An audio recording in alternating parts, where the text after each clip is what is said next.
Fellow commissioners, county staff, members of the public, welcome to the July 8th, 2026 meeting of the Clark County Charter Review Commission. We appreciate everyone being here. Before we get started, I will let the members of the public know that it has been our practice to take short breaks periodically. They're not pre-scheduled. They will occur approximately on the hour and in the flow of the meeting. Would you please join me in rising for the Pledge of Allegiance? Pledge of allegiance to the flag. Stands one nation under God, indivisible, with liberty and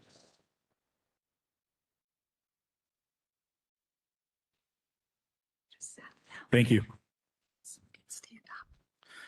Michelle, would you please call the roll? Commissioner Ottaguame. Present. Commissioner Donnelly. Present. Commissioner LeBrandt. Here. Chair Erickson. Here. Secretary Garber. Here. Commissioner Hamlick. Here. Commissioner Chrisley. Present. Commissioner Landisberg. Here. Commissioner Jay. Here. Commissioner Klein. Here. Commissioner Gasquet. Here. Commissioner Holmgren. Here. Commissioner Benton. Here. Vice Chair Haas. Here. And Commissioner Silliman. Present. All present. We do have a quorum under our current bylaws. Any non-amendment related motion will require 8 affirmative votes. And per our bylaws, votes today on amendments will also require a minimum of 8 affirmative votes. We'll next seek approval of our agenda. The executive committee has 2 proposed revisions for consideration by the body. First, item 6, executive committee reports to be removed. Secondly, under new business, item C, update regarding the public hearing notice would become the first item of new business. All other new business items would remain and be pushed down accordingly. Commissioners, are there any other proposed revisions to the agenda? Commissioner LeBrandt, I'll move that we adopt the agenda as amended. Second, Klein. It has been moved and seconded to approve the revised agenda. Are there any opposed? Seeing none, the revised agenda is approved. We'll next move to open public comment. For doing so, I will share a few opening remarks.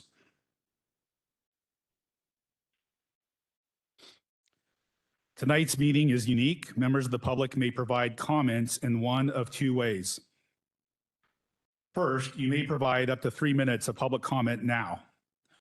During those 3 minutes, you may address as many amendments as you wish, as well as other relevant topics pertaining to the work of the Charter Review Commission. Alternatively, you may reserve your comment and speak for up to 1 minute just before the commission votes on a specific amendment. Those comments should be limited to the amendments for which you signed up and for which the vote is pending. You may sign up to speak on more than one amendment with up to 1 minute for each amendment. Please note that if you choose to provide 3 minutes of comment now, you will not also have the opportunity to provide 1 minute comments later this evening. Furthermore, with respect to all public comments, the Clark County Charter Review Commission welcomes and encourages public comment. Public comment provides an opportunity for members of the community to share input with the Charter Review Commission. Comments should focus on issues relevant to the Commission's responsibilities. At the beginning of our meeting, each speaker will have up to 3 minutes. The microphone will be automatically turned off once the time limit is reached. The Commission will listen to comments, but will not engage in discussion during public comment period. And during public comment, speakers are asked to keep remarks respectful and focused on the Commission business. Remarks concerning private activities or beliefs of others, individual county employees or elected officials, or matters unrelated to the work of the Commission fall outside the purpose of public comment. Disruptive, uncivil, or defamatory conduct is not permitted. Thank you for taking the time to participate in our process. We will begin with those who wish to make their 3-minute comment in the room and then move to online. Michelle, could you please let us know who has signed up? Julie Kep,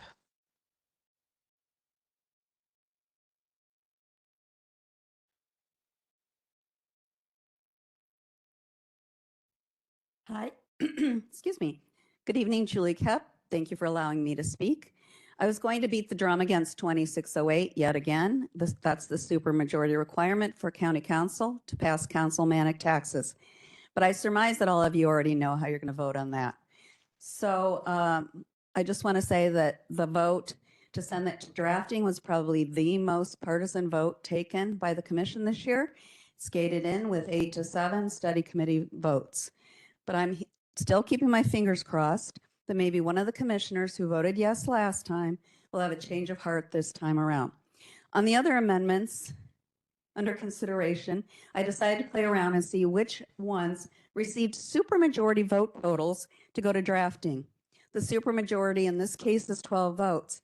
That's actually 80% of the commission, but it's what the council will be required to reach, 4 out of 5 members to pass councilmanic taxes if 2608 passes. So let's look at the ones that secured 12 votes.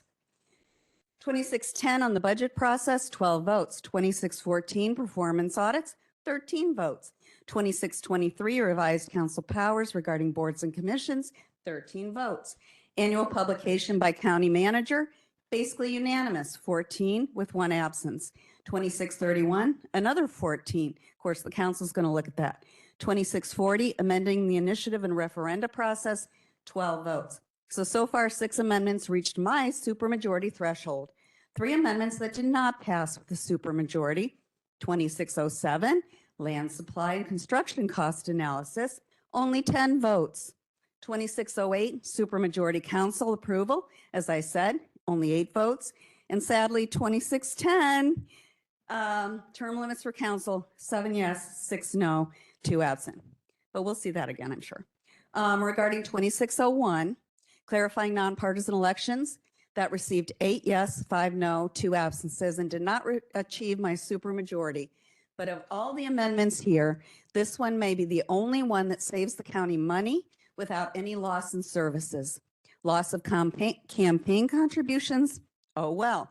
Send this one to the ballot, please. So in summary, 6 amendments achieved my supermajority and threshold plus the fiscally responsible 2601 makes for a total of 7 amendments on the ballot, which is the perfect number and which is, by the way, the same tidy number the Pierce County CRC is putting on their ballot this year. Thank you. Thank you. Bradley Brenham,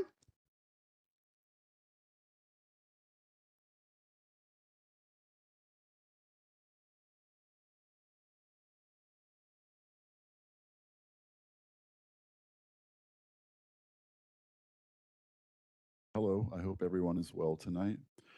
As to 2608, this amendment introduces an untested and speculative structural constraint on county council's only state revenue source. Implementing such a measure during a period of acute fiscal instability without a clear assessment of potential unintended consequences is imprudent. The county's structural deficit already necessitates 2.5% across the board departmental reductions for FY 2027, while multiple emerging black swan financial risks further threaten the county's fiscal well-being. The recently identified concurrency crisis requires hundreds of millions of dollars in capital investment and may expose the county to tens of millions in legal liability due to a possible construction moratorium. This single issue will generate volatility in key revenue systems, including real estate excise tax, sales tax, permitting fees, and impact fees. Additionally, at the 1 July 2026 County Council meeting, DPA Smith outlined a potentially severe federal funding risk. A proposed OMB rule that would require the council to violate at minimum 14 state laws to bring the county into compliance with the whims of a unitary executive. In financial mathematics, unknown risks significantly increase budget volatility by introducing exposure that cannot be forecasted or incorporated into standard planning assumptions. Such unforeseen liabilities or regulatory disruptions force rapid reallocations of limited resources, destabilize revenue and expenditure projections, and complicate long-term planning, and heighten the likelihood of abrupt fiscal adjustments. In summary, this is not a moment to weaken the county's sole dependable revenue mechanism through ideological experimentation or expose it to politically motivated obstruction during a period of pronounced fiscal instability. I respectfully urge a no vote on 2608 and recommend any reconsideration of supermajority taxation requirements be deferred to future charter commission operating under conditions of budgetary stability. And I want to thank the commission. It's been a long, strange journey, you guys, but I've enjoyed every bit of it. And you guys give me faith in county governance. I just want to say that. Thank you. Jennifer Wendell.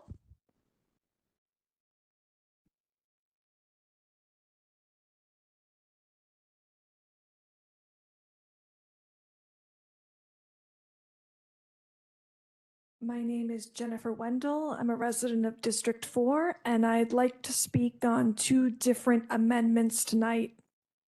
First, I'd like to express my enthusiastic support for Amendment 2601.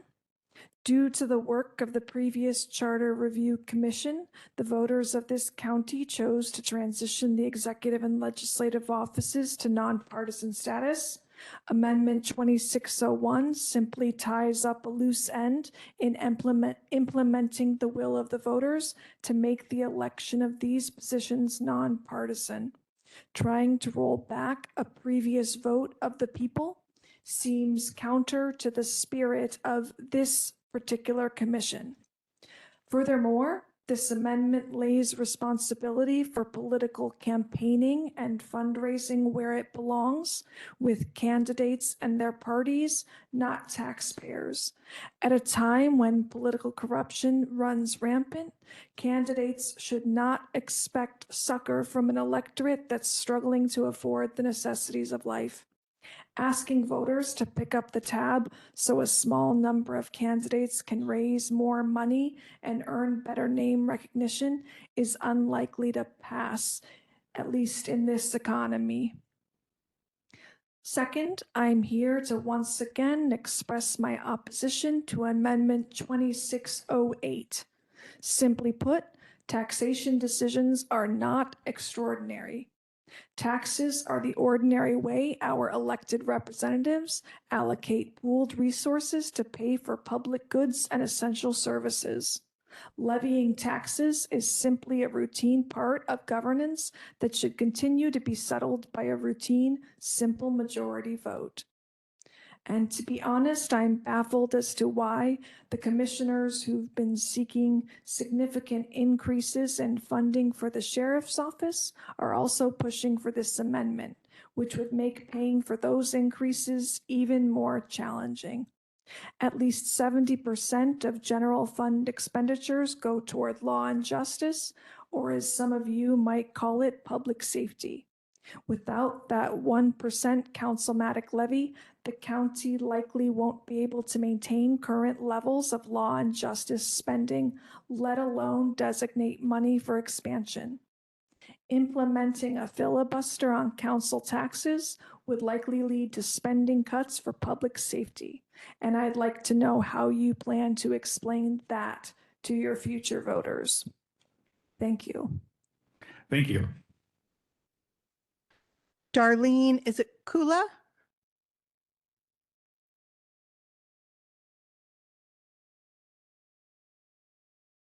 Hello, my name is Darlene Kula. Thank you for all your hard work in writing up these potential amendments. I'm sure it took many hours. I will go through these as quickly as possible. On 2601, I say no because there would be an unfair advantage for the incumbent who already has a donor base. Also, I don't think the cost is as much as projected. 2607, yes, for sure we need to have better transparency. Every time a decision is made that causes the cost to go up, it affects the fees associated with building a house in Clark County. Two of my kids recently built the houses in Clark County. They are hard workers and have good jobs, but they were shocked at all the fees. It cost each of them $15,000 to $20,000 in permits before even breaking ground. This is ridiculous. It needs to be very clear and transparent how these decisions are affecting impact fees and driving up the cost of housing. 2608 is a supermajority. This is definitely a yes. We need the council to put more thought in before raising taxes. And we are not against taxes. We're against extra taxes. We understand the need to pay taxes. Okay, 2610, yes, I believe it'd be a good thing to revise the budget process. We need more transparency. I'm seeing a pattern here. Transparency is the answer. And 2614, performance audits, a yes, and the rest of them I'm not real sure on. So thank you for your time. Thank you. Chuck Green.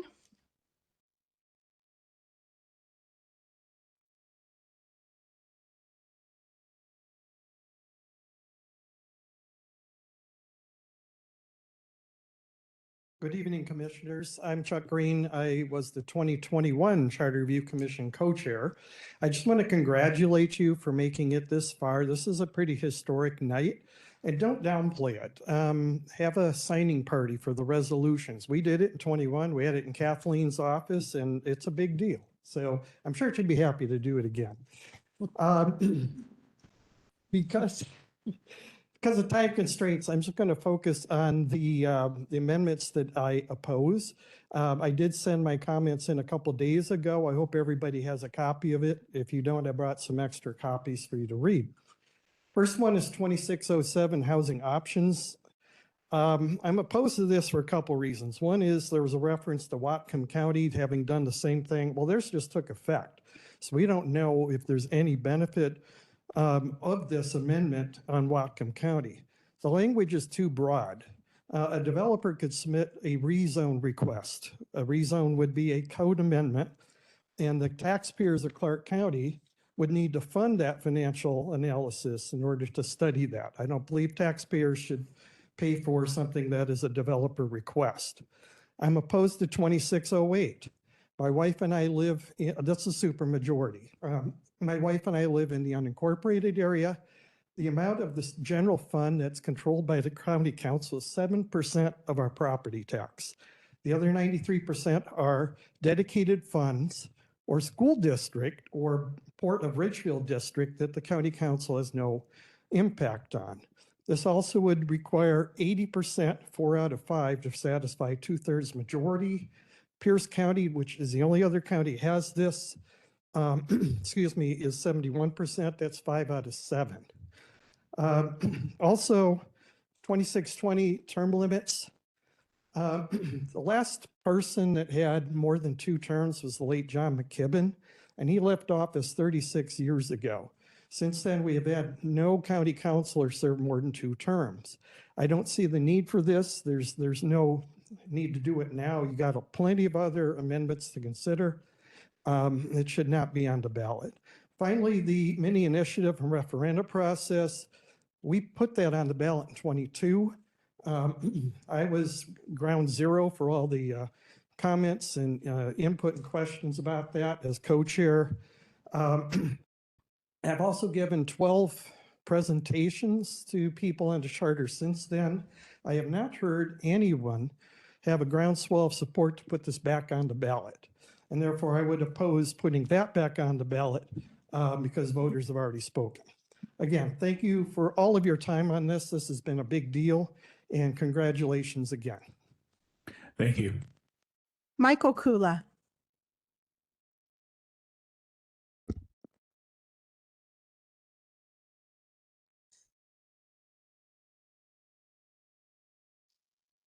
Michael Kula. Thank you, Charter Commission Review, for all the work you've done in this amendment process thus far. I support all amendments that bring more transparency. such as 2607. People should have the ability to see what policies are being passed that would affect housing costs, such as environmental policies, impact fees, and permitting costs. These all drive up the cost of housing. And also 2610, dealing with budget transparency. I also support all amendments which would bring more power to the People's Branch, such as 2614 and 2623, which give back more power to the elected representatives. I especially support any amendment which would represent the citizens of Clark County in the most complete way possible. 2640 makes the initiative process easier. And I especially support 2608, which would require a supermajority to raise taxes or create new ones. Anytime the citizens' money is being used, it is only fair to have the county represented as much as possible. A supermajority gives us this. Thank you all. Thank you. Deanna Catan.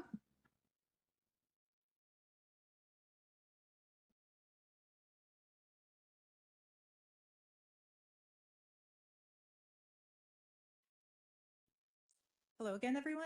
My name is Deanna Catan. Thank you, as always, for allowing me to speak today. I will do a Belcott-style rundown of my opinion on the proposed amendments, but mostly I'm speaking to remind all of us why we are here and not at our kids' activity or gardening or playing with our new kittens or sitting in our kiddie pool that has been set up for almost 3 weeks without anyone having time to sit in it. We are all here to make the county we live in better and more functional. Of course, you all ran for this position for various reasons, and we all have different opinions on how to make the county better. Because of this, I understand that those of you with proposed amendments are invested in them passing to the ballot. However, I know that when we are so focused on one piece of the puzzle, we all sometimes lose sight of the bigger picture. And the bigger picture here is whether these amendments solve problems we currently have, and do they do it effectively enough to require our tax dollars going towards putting them on the ballot. One last related note before I get to the amendment list. I wanted to take a moment detour to mention the work plan review meeting last week and the subsequent commission meeting. Barring some major event, I don't think it is necessary or appropriate to have multiple votes on an amendment. If an amendment relies on 1 or 2 votes of its supporters to pass, it is obviously not a broadly supported amendment and should fail to advance. Okay, so for the rundown, 2608, please vote no. My biggest concern is that limiting county revenue will affect the services we all rely on and enjoy. The county is already operating in a financial deficit, and this will force use of other revenue sources, not actually fixing an increase in our cost of living in any way. Additionally, I can't get over the supporters of this amendment saying over and over that they want more power to go to the county council than supporting an amendment that limits council power. 2601, please vote yes. There is no reason to not save the county money by putting candidates straight through to the general election ballot in a nonpartisan race. It seems like you all had no trouble getting elected without a primary. I am sure there is a way to get candidates more exposure without costing taxpayers money. 2614, please vote no. There's already a bunch of audits of various types that occur. This would just allow politicization of the audit process and cost the county more money. Again, this is sponsored by commissioners who have said that the county has a spending problem. 2624, please vote yes. This should be a requirement and should Thank not you. be. Your time is concluded. Thank you. The last one signed up in the room, first name Diana. I believe I would butcher your last name. I'm going to have you state your name for the record. Hi, my name is Diana Geislers. I am a proud resident of Clark County. I want to start off by saying thank you to everybody who has participated in the process. I feel like community service, government service is so important. I also want to say I rely on government services, and I genuinely and truly appreciate all of the employees of Clark County. I feel responsible as a citizen to fund government that works of, for, and by the people. I liked the comment that somebody had said earlier about the necessity to have a supermajority and how that is really limiting us to the tyranny, in our case here, of what you say to the one. And that just doesn't seem to me like what representative democracy and a democracy in our community should be all about. So I want to say that I love our community services, especially CRESA. And if there was ever an amendment or a vote to raise the pay for telecommunicators, I would vote for it. They are amazing. But I strongly oppose Amendment 8. I feel like it is creating the tyranny of the one and the tyranny of the minority. And when folks aren't in the majority, not having that tyranny is something they really appreciate. Also, it is interesting to me that when you want to change to a supermajority doesn't need to agree with that. Thank you. That's all I have to say. Thank you. Thank you. That's all we have signed up for the 3 minutes in the room. I have 3 callers online. Now we have 4. I want to make sure that they are aware that if they speak now, they cannot speak during the 1 minute time during each amendment. Caller, you've been sent a request to unmute. Please go ahead and do so. State your name for the record and go ahead with your comment.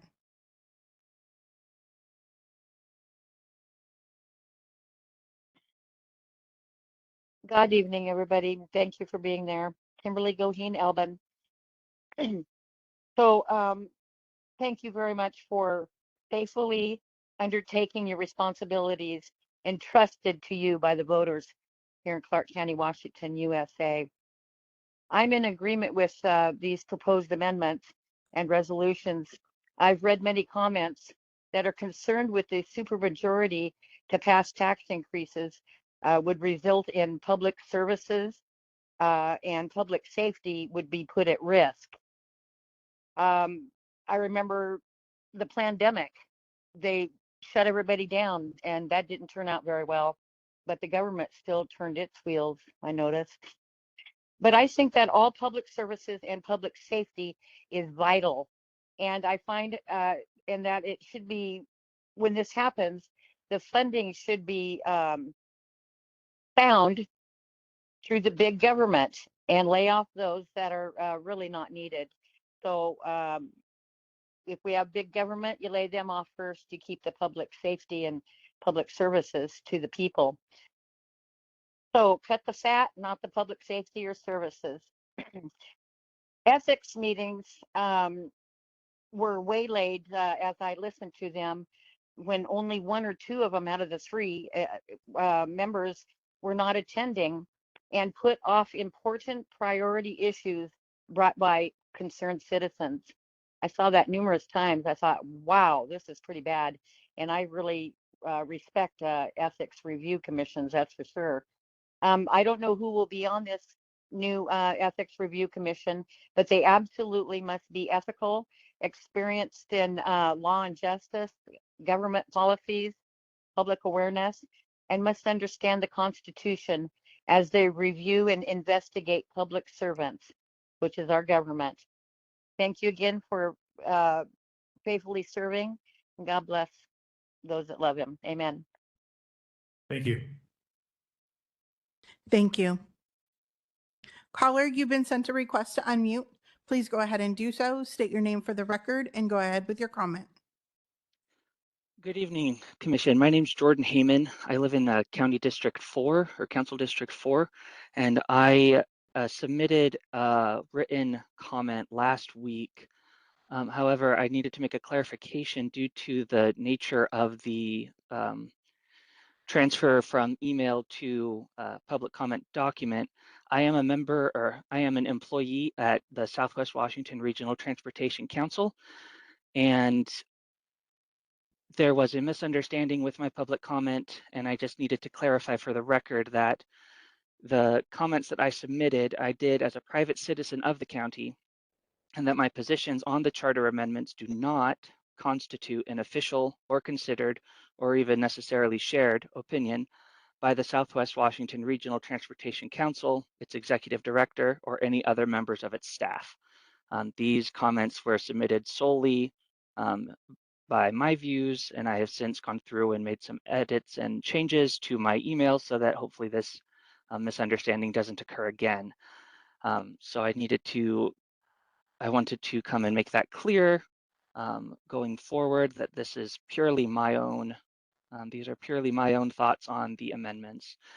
And I just wanted to talk about a couple of them.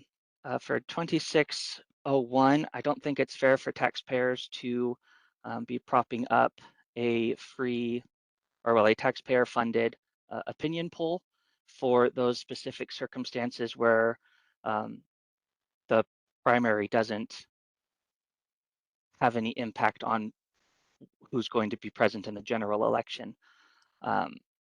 For the housing impact analysis, I am not in favor of this amendment progressing. It feels like analysis bloat, or the belief that one more study will provide the necessary clarity. In fact, the overabundance or over-reliance on studies tends to have a chilling effect on proposals and changes, sometimes unintentional, other times they feel rather intentional in chilling effects. And I am strongly opposed to 2608, the supermajority or minority rule amendment. This seems intended for members of the ideological minority on the council to be able to have the final say over what the majority gets to do, which seems to go against democratic principles. I am, however, in favor of a number of the amendments regarding more transparency and accountability within county administration. And for 2620, I am in favor of limitations on consecutive terms. We want to do that before there is an entrenched incumbent within county government, not wait for there to be an entrenched incumbent and then try to have to get rid of them. Thank you.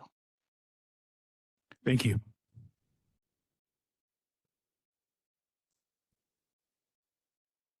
Caller, you've been sent a request to unmute. Please go ahead and do so. State your name for the record and go ahead with your comment.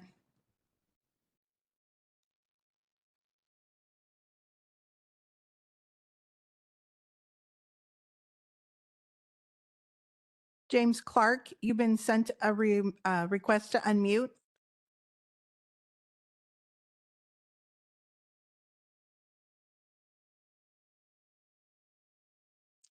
Maybe we'll come back to him if he unmutes. Caller, you've been sent a request to unmute. Please state your name for the record and go ahead with your comment. Hello, this is Go ahead. Margaret Tweet. Go ahead, Margaret. Can you hear me? All right. That I would like to support 2607, the housing impact analysis, because it is such, the cost of housing is so high, and anything we can do to study and understand the impacts of the fees on housing is important. Okay. 2608, the supermajority I support. The revised budget transparency 2610 I support. I think it's a better timeline and that residents have more opportunity to be involved. I also want to support see, performance audits, 2614. This, I think, is especially important as a way to review what programs are working and what ones aren't. I think this could be very significant for the county in assessing, and it's not a requirement, it's an option as needed. So I like that. As far as the revised council powers regarding boards and commissions, I oppose that. The annual report publication, I oppose simply because in the past, Clark County has mailed during election season reports that are glowing about incumbents. So I would not be supporting 2624. And then the mini initiative 2640, I support. Thank you. Thank you. We're going to try James Clark one more time. James Clark, you've been sent a request to unmute. Please go ahead and do so and go ahead with your public comment. Hello, can you hear me now? Yes. Okay, I had to give permission to use my microphone to the computer, so sorry about that. My name is James Clark, for the record. I'll just be brief on this. I would like to go on the record with my support for the following amendments: 26-07, 26-08, 26-10, 26-14, 26-23, and 26-40. And I would like to go on the record not supporting the following amendments: 26-01, 26-20, 26-24, and 26-31. So thank you for your time. Thank you. Thank you. Chair, we did have one more person raise their hand. Caller, you've been sent a request to unmute. Please go ahead and do so. State your name for the record and go ahead with your comment. Hi there, can you hear me okay? Yes. This is Rob Anderson, and I just like to, first of all, say thank you sincerely to all of you. This has been tedious work at times. It's been difficult work, but I really appreciate I think even though I might not support every amendment that's coming up, I think that the process and the tug of war, the pros and cons, because this Charter Review Commission is far more balanced than the last one. And so there's, I think that that has produced amendments that are just better overall, even though I might disagree with this or that, different aspects. Regarding 2608, some people have kind of made it sound like that government should be entitled to other people's property. And I just want to remind the commission that that is how Washington State Supreme Court has defined your income. So the money that's in your bank accounts that you've earned through businesses, through your labor, the Washington State's perspective is that is property. And when a body such as the council is deciding to move that property, as in your income based on your property taxes, into the county coffers, I think it just makes common sense that that should not be an easy process. And the supermajority requirement would also bring in strongly bipartisan support for moving property from the person, the individual, into the county coffers. And I just want to make a political observation. I know that Democrats, in comments, it's just interesting how that, we talk about affordable housing and other kind of things, but yet there seems to be almost an entitlement to other people's property and their income. And I think that the 2608 would definitely help with that playing field. I don't support 2601 I believe that it would have unintended or intended consequences that would just help incumbents stay in office even more. And I don't think that that's something we really want. I do support transparency, and I hope that as you look at all of these amendments, that you would look at, does this help the general public more than, for example, elected officials? Thank you, caller. Your time is concluded. Thank you. Chair, that concludes this portion of public comment. Thank you. Wish to express sincere gratitude and appreciation for members of the public who've taken the time to share their comments with us.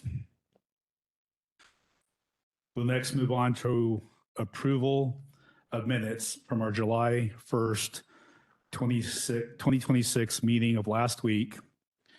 Commissioners, these minutes are before you and were also emailed to you earlier. As you review them, I would also like to take the opportunity to thank Vice Chair Haas for chairing that meeting last week.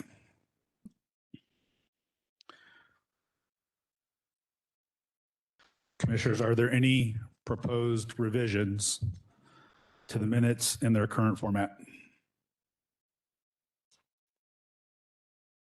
Seeing none, is there a motion to approve the July 1st, 2026 meeting minutes in their current format? So moved. Commissioner Jay. Second, Donnelly. It has been moved and seconded to approve the minutes from the July 1st, 2026 meeting. Are there any opposed? Seeing none, the minutes in their current format are approved. Moving on, we have no old business. So we will move into our first item of new business. First item of new business is to provide an update regarding the notice of public meeting for today's meeting. On June 16th, Clark County issued a public notice indicating that today, July 8th, 2026, the Charter Review Commission would take action on 12 different amendments. Those 12 were the amendments that were still under consideration at the end of the Commission's June 3rd, 2026 meeting. Since then, 2 of those amendments have been set aside. One, Amendment 2615, Ethics, was deferred by the sponsor to 2027. The other, Amendment 2637, County Council Investigative Authority, failed to advance. So for today, our meeting will focus on the remaining 10 amendments. Our next item of new business is consideration of proposed amendments and resolution language by the drafting committee. Commissioners, you may recall that all of the commission's committees and subcommittee operate in an advisory function, and that all final action decisions rest with the body as a whole. The work of the drafting committee is no different. After study committee presentations, this body decided which amendments to forward to the drafting committee for additional review and slight editing and formatting, including input from a scrivener. Today, commissioners, we need to formally review the work of the drafting committee and accept and or modify the proposed revisions recommended back to the body by the drafting committee. Michelle, could you please put those edits up? And I will now turn the time over to Secretary Garber, who will narrate the changes and be available to answer questions. Thank you. Okay, we're going to go over this fairly quick because we have a lot to cover today, but I wanted to bring to your attention before we get started a few things that were revised after this Scrivener reviewed them. The first one is the signature block. Originally, we had it written for Amber to sign it, but it will be Ms. Jolma and Mr. McDowell that will be signing. So we changed that. We also have changed the instructions section. Through approval of our legal team, they have allowed it to where I can walk it over to the auditor's office to make sure they're in the order that we wish. A couple other items. There is a little bit of inconsistency from the Scrivener. The very first whereas, she has uppercase in and sometimes she has lowercase in. So you will notice that as we go forward. And on one of the measures, there is an errant E. It should have stopped at D, and we will see that, and we will need to amend that one. And then the final item was on 2631 ethics. The heading from the Scrivener is different from the heading that was the finalized one, but it has been approved by the sponsor of that amendment. So we'll go ahead and get started. I guess I don't know if you want to, if you have a question, you can raise your hand, or maybe you can choose to wait if you want to do it at the end, of course. I'll come to you in just a second, Commissioner LeBrand. I will offer one introductory comment that I failed to make. Commissioners, you may recall that when we did vote upon these amendments after the study committee presentations, much of the language that we see before us today and what was sent to the drafting committee, what we're seeing today is substantially similar to that. And that was our primary opportunity to discuss, debate, and potentially amend policy issues. What we're focusing on today is our acceptance and consideration of recommendations made by the drafting committee since then. We're not expecting to get into policy revisions. With that, Commissioner LeBrand, please. Thank you, Mr. Chair. Just a minor clerical thing. A number of the drafts, the footer is reflecting resolution 2026-00. And so we might. Right. If you look at the finalized resolutions, you will see the proper footers for each one. At the time, we did not know how the numbering would work, but the finalized ones clearly indicate which resolution and which resolution number. Thank you. This is an opportunity to essentially see the roadmap of how we went from the version of the amendment after it came out of the drafting committee, after it came out of the study committee, and then what came back to us eventually from the drafting committee. So in full transparency, these red lines are being shown so that the minutia of those changes can be seen by the body before we seek to accept the recommendations. Okay, well, with that, I'm going to go through them and fairly quickly. And Michelle, when I get ready, you'll switch to the next page. So the first one, 2601, the very first whereas, we do have an uppercase in because that is how the Scrivener left it. We can amend all those first ones if we wish to. Further on line 19, she added a comma, which we have added that. On line 26, we changed it from amendments are to amendment is. And next page. Okay, and on this next page, as you can see in section 3, we did change the instructions. It now indicates on our finalized one that the Secretary of the Charter Review Commission shall walk it over. So it is different than what the Scrivener provided. And then further down on that page, you will see our, whoops, you went a little bit too far. Go back up. You'll see the signature block. Originally, we had Amber Smith signing it, but as I mentioned earlier, Ms. Jolma and Mr. McDowell will be signing it. So you'll see that on the finalized one. Next page, please.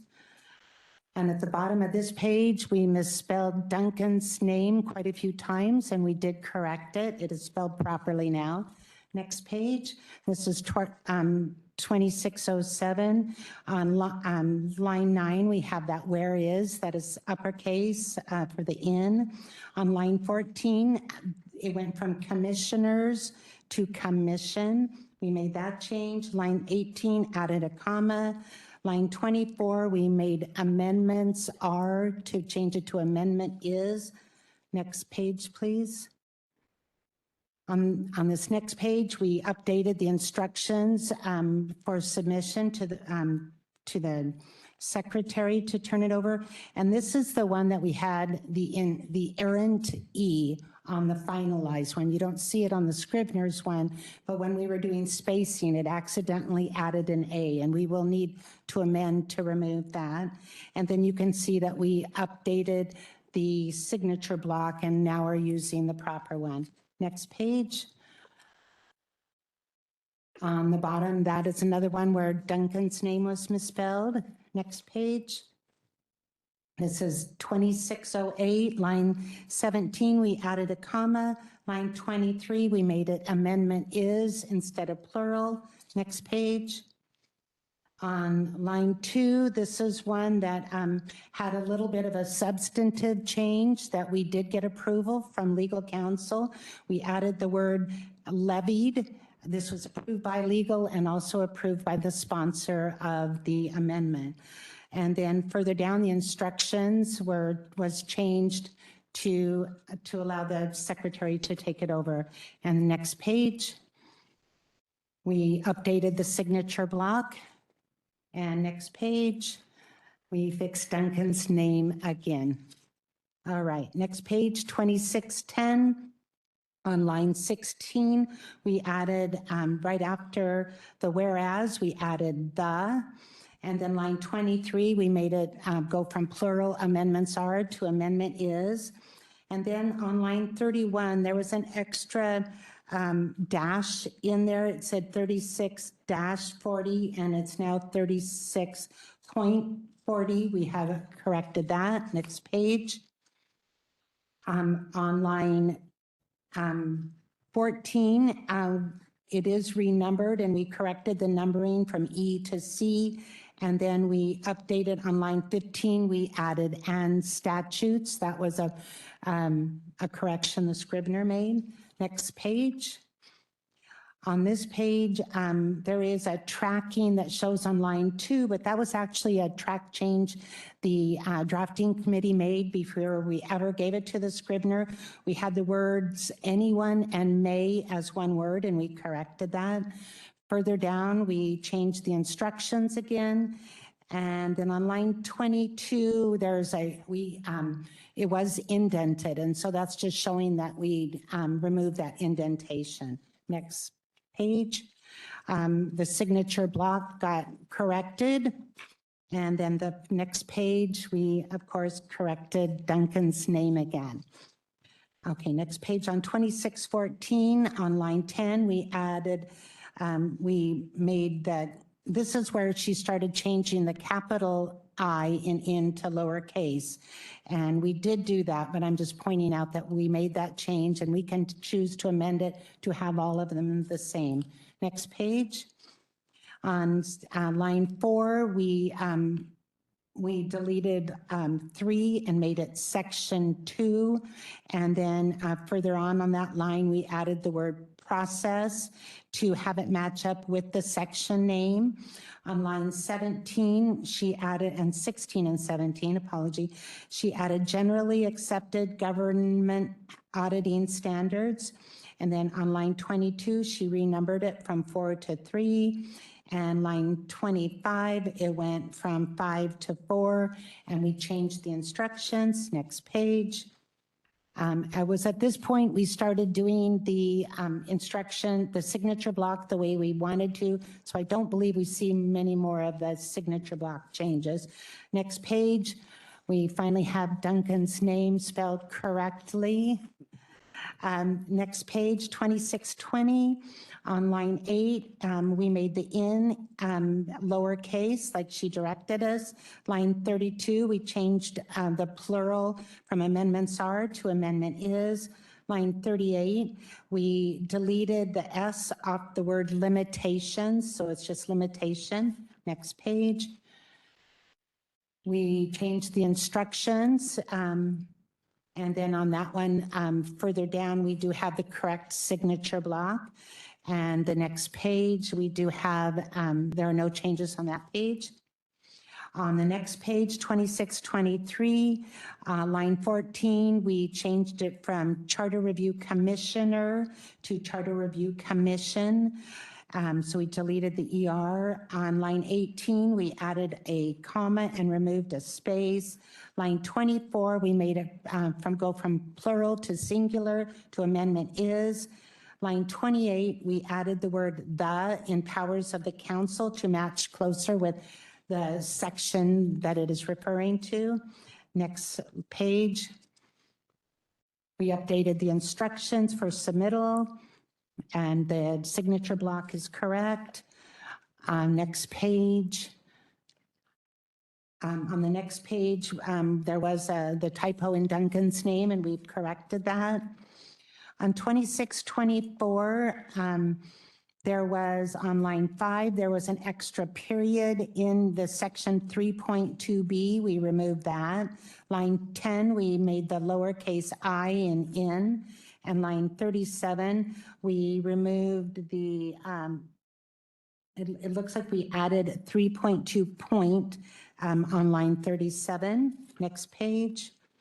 Wasn't in the instructions. We changed that to match with what we had been asked to do. The next page, we had a typo and Mr. McDowell's last name did not have 2 L's, so we corrected that. The next page was fine. And then the next page on 2631, this is the one where the resolution name went from establishing a 5-member ethics commission to indicating it goes from 3 to 5. That has been approved by Commissioner Hamlick. On line 16, we added a comma after 2026. Line 20, we made it from plural amendments to amendment is. Next page, had an instruction change for submittal. The signature block was correct. The next page, Duncan's name was misspelled on that one too, so we corrected that one.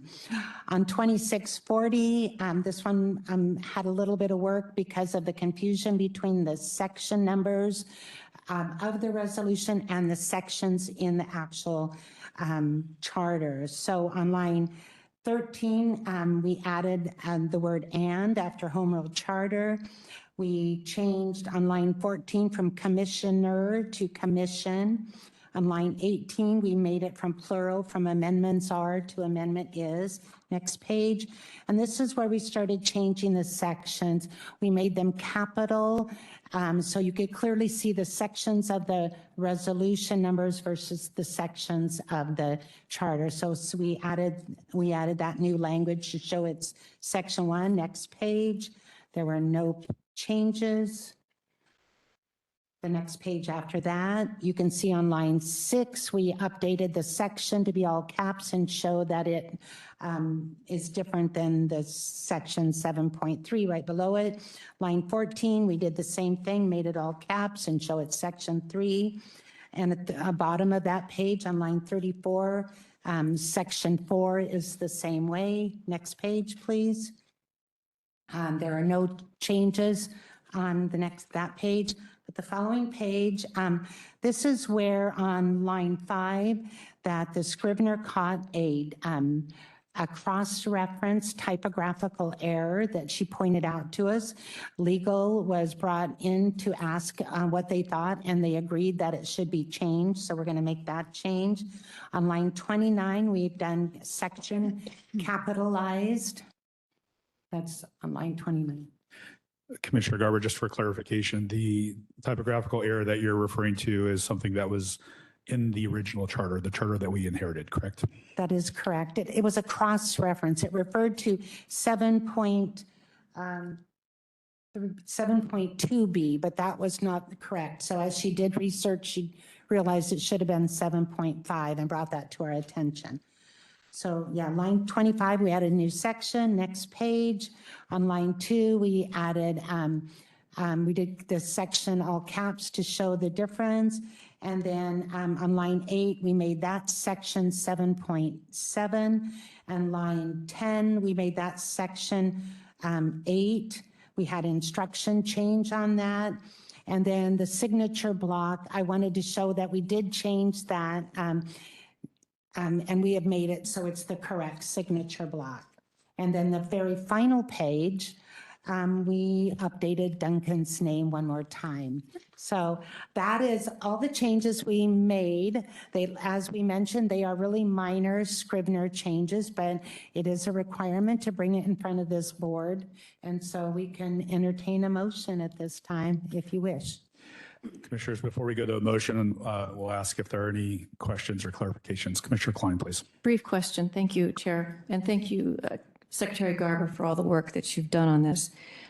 Just curious, on the signature block for our legal representation, we have two names, Kevin and Katie. Will there be one or the other signing, or will both of them be signing? It will, whichever one they did the legal review on, they will be the ones signing. Commissioner LeBrand, please. Couple of minor updates to suggest. One is to capitalize section in the appropriate spots in all of the proposals pre 2640, because they seem to be lowercase in the ones prior to that.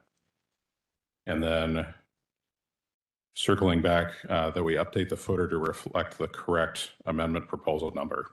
Even in the presentation here, some of them are saying 26-14 or 26-20 something, and some of them are just 26-00, just to be consistent. The finalized ones, that should be in your binder, do show the correct resolution. And on the section number, can you tell me that again, what you were saying? I want to make sure we get this correct. So you had mentioned capitalizing the section of the resolution to help it stand out from the section of the charter that's being amended. In several of the proposals that are in our packet, it's only capitalized. Those sections are only capitalized for 26-40 and not the prior ones. So.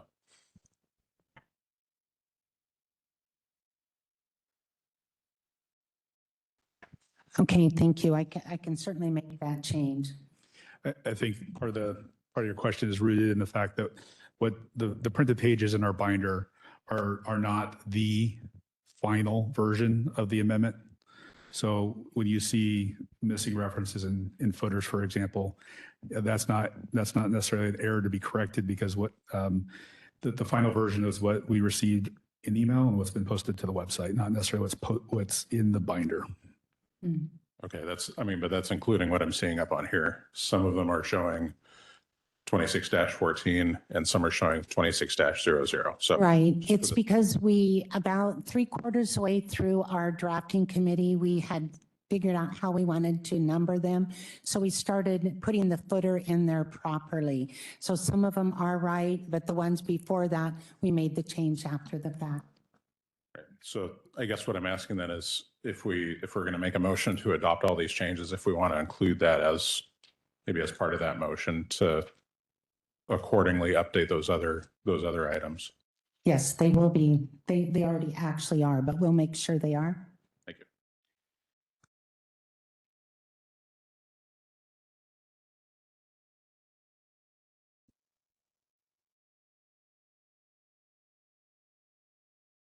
Commissioner Adegwame, please. Thank you, Chair. I just wanted to drill down on your comment if I could. So are you saying that the sections that are, or the papers that are behind the new business tab, those I understand aren't the final versions, but are you saying also in your comment that the papers we have aren't the final versions? So does that include the numbered items that are in the packet as well? Are those also not the final versions? So thank you for the question. So this discussion is an effort to basically disclose and explain the work of the drafting committee and the roadmap and the minor edits that were made. So what we'll be voting on tonight are the final versions, which have been emailed to us or posted to the website. And then in the event that there are some change discrepancies or differences between what you're seeing in the printed version of the binder and then what was emailed to you and what's been posted to the website. Those are a function of the drafting committee and the explanations that Commissioner Garber is giving us. So I just want to be really clear about it because as a member of the drafting committee, I understand the process that was undertaken and the work that was done. But there are two versions in our binders, right? There's the section which is just behind the new business tab, which is what we just reviewed on the screen, which matches the comments that Commissioner LeBrand was making. Then there are the ones behind the numbered tabs, which appear to have addressed some of the comments Commissioner LeBrand is making. So I want to be very clear about your statement that the things that we're seeing in here are not the final versions as submitted. So I just want to understand that. I'm going to, I've asked Commissioner Garber to give you a more clear explanation, please.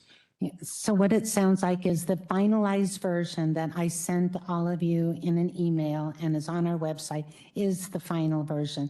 The one in our binder, it sounds like it might not have been the final version, but it absolutely, those changes have been made. All the ones that I have pointed out on the red line have been made, and we will update the ones that we decide to this evening. Okay, so just to be clear, the ones that are behind the numbered tabs do have the changes that you're saying were made. The ones in the new business section do not. I believe that's correct. Yes. Thank you. Thank you for asking for that clarification. Thank you. Thank you. Commissioner Lansberg, please. So I don't know if it's too early to accept the changes. I would like to see all the whereas in where the I is small.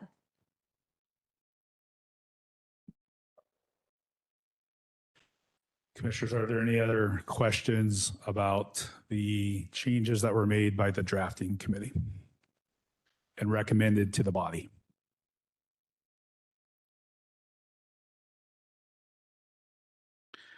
Okay.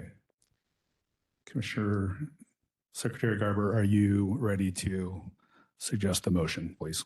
You'd like me to? Okay, yes, I'd like to make a motion that we accept the changes from the Scrivener and the drafting committee, along with the changes that were requested today, making all the sections all capitalized to be consistent, to correct and remove that errant E, to make the whereas in lowercase on all instances, and to update the signature block and the instructions, and then to allow the heading on 2631 to be as stands. Seconded, Commissioner Jay. It's been moved and seconded to accept the recommendations of the drafting committee with additional minor edits as described by Commissioner Garber. Are there any opposed? Seeing none, the motion passes. Thank you, Commissioners. Commissioners, we will endeavor to move on to our next new business item, after which we will take a break. Our next new business item is titled Recusal Procedure. I will be asking if there are any commissioners who would like to voluntarily recuse themselves from voting on any of our amendments this evening. Before doing so, as a body, we need to decide what our recusal procedures will look like. We have had some discussion in the past about what that may or may not look like. Our bylaws are not, they're silent on that topic. So for example, we have discussed whether recusal will allow a member of the commission to stay in the room or not. If they simply don't vote, what that looks like. I will point out that we will not be having any debate this evening. And some of our past discussions about recusal have been a function of whether debate is occurring and whether or not someone who has recused themselves would be in the room during debate. Because we're having no debate, commissioners may wish to take that into consideration as we contemplate what recusal would look like this evening. This is not a bylaws change. This is simply a procedure for this evening. Are there any comments or suggestions? Commissioner Alaguame. Thank you, Chair. I think it is best practice that someone who's recusing themselves from a vote leave the room. And the reason I think that is because beyond discussion, which may or may not occur, there are ways in which one can influence a vote, which is a form of, right, of influence without having to say a word. If someone were to shake their head at you or not, or say, I'm leaning this way or I'm leaning that way, right? That there are many ways in which you can still take part in and influence the votes of your fellow commissioners outside of the discussion process. Body language is one. There are probably other examples I'm not thinking of. I think the only true form of recusal and a best practice that I've seen in other bodies, in this county, is to have that person leave the room. Thank you. Thank you. Are there any other comments or suggestions or questions? Commissioner Chrisley, please. Thank you, Chair. I agree. I think if you're going to recuse yourself, you get out, you walk outside the room, the vote takes place, you come back. I think that's pretty simple, straightforward. I think that's a good way to go about it. Thank you. Secretary Garber, please.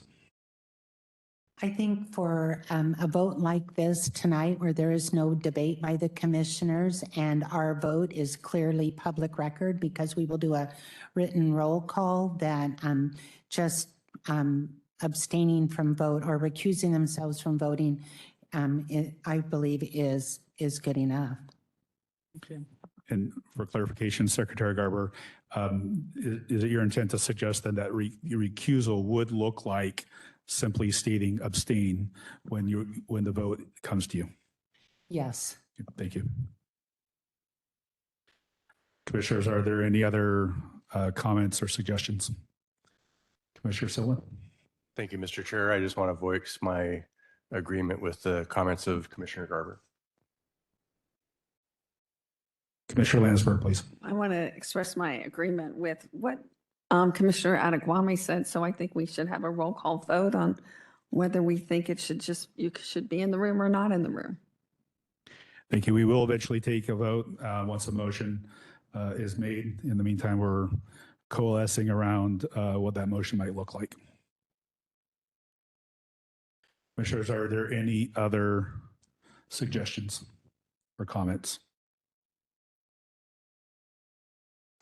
Okay, seeing none, is there a motion to define what recusal would look like for this evening? Secretary Garber, please. I'd like to make a motion that if somebody wishes to recuse themselves from a vote, that when the vote is taken, that they say abstain. Would your motion to? Oh, I'm sorry. Ms. Jolma has a comment. To clarify, abstention and recusal are two different things. So this would be a vote. What I'm hearing is for recusal, which is that you are not participating in the debate, deliberation, or the vote because there is a conflict of interest. Abstention is simply, I'm not taking a vote. So I wanted to clarify that for the group. Thank you. I would definitely take that as a friendly amendment, and we can just call that commissioner can say, I recuse myself. Okay, and stay in the room, is that correct? That is correct. Okay, so is there a second? Second, Peter Silliman.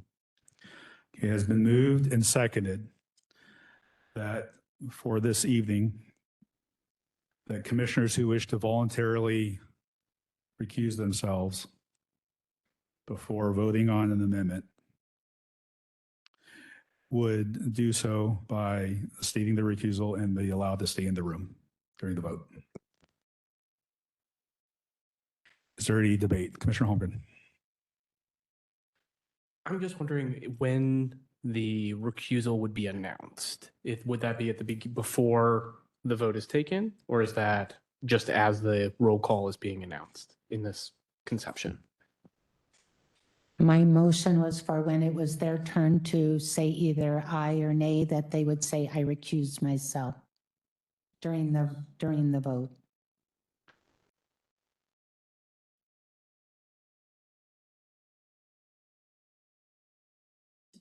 I think, is your question around reconciliation between my earlier comment that I would be asking for recusals now, and then the language of the motion? Is that your question, Commissioner Holmgren? I think it was just I don't know when members of this commission would be announcing that they are recusing from a vote. It seems like in other bodies, it is often the case at the beginning of the discussion rather than as the vote is occurring. The intent is that once we make this decision, I will open up the floor for commissioners to voluntarily disclose if they intend to recuse themselves. And then per the motion, when that vote comes, then the commissioner could reaffirm that. Is there any other debate? Okay, seeing that, we'll take it to roll call vote. An affirmative vote would in favor of the version of recusal as proposed by Secretary Garber. Michelle, would you please call the roll? Commissioner Ottaguame, No. Commissioner Donnelly, Aye. Commissioner LeBranc, No. Chair Erickson, Aye. Secretary Garber, Aye. Commissioner Hamlick, Aye.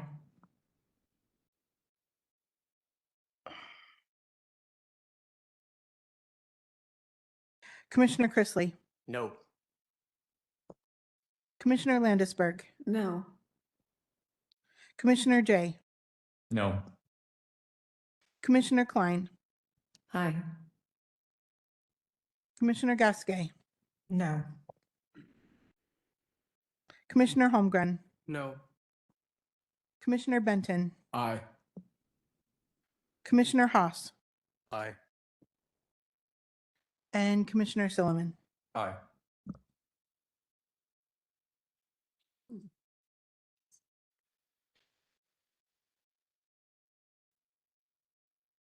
I have 8 ayes.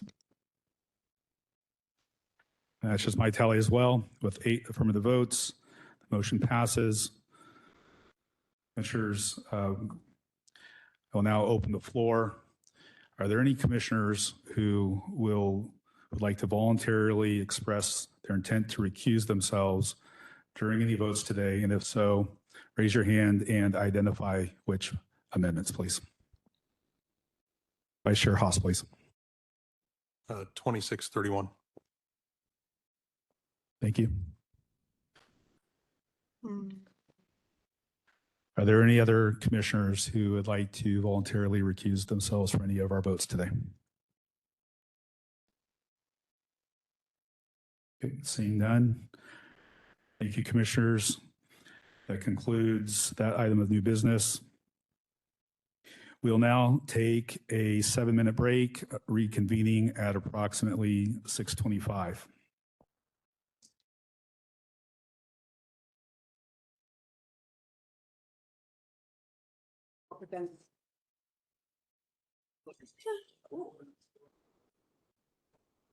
We're live.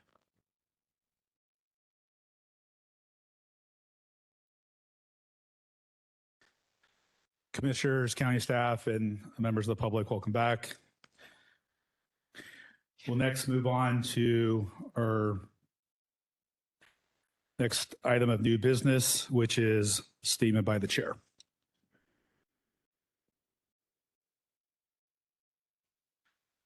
Commissioners, county staff, and members of the public, good evening. Thank you for participating in this important process. Before we begin the final votes, I want to thank members of the commission for their service to Clark County. And on behalf of the commission, I also want to thank county staff. The commission's work plan required substantial support from county offices, and your work made these efforts possible. I also want to thank Secretary Garber and Vice Chair Haas for the additional time and effort that they contributed, often behind the scenes. And finally, I want to thank you, my fellow commissioners, for the confidence you place in me to serve as your chair. Serving in this capacity has been an honor and a privilege. Clark County is the newest charter county, and this is only the second charter review commission in our county's history. Tonight's votes concern Clark County's basic governing document, which affects residents directly and indirectly, whether they follow county government closely or not.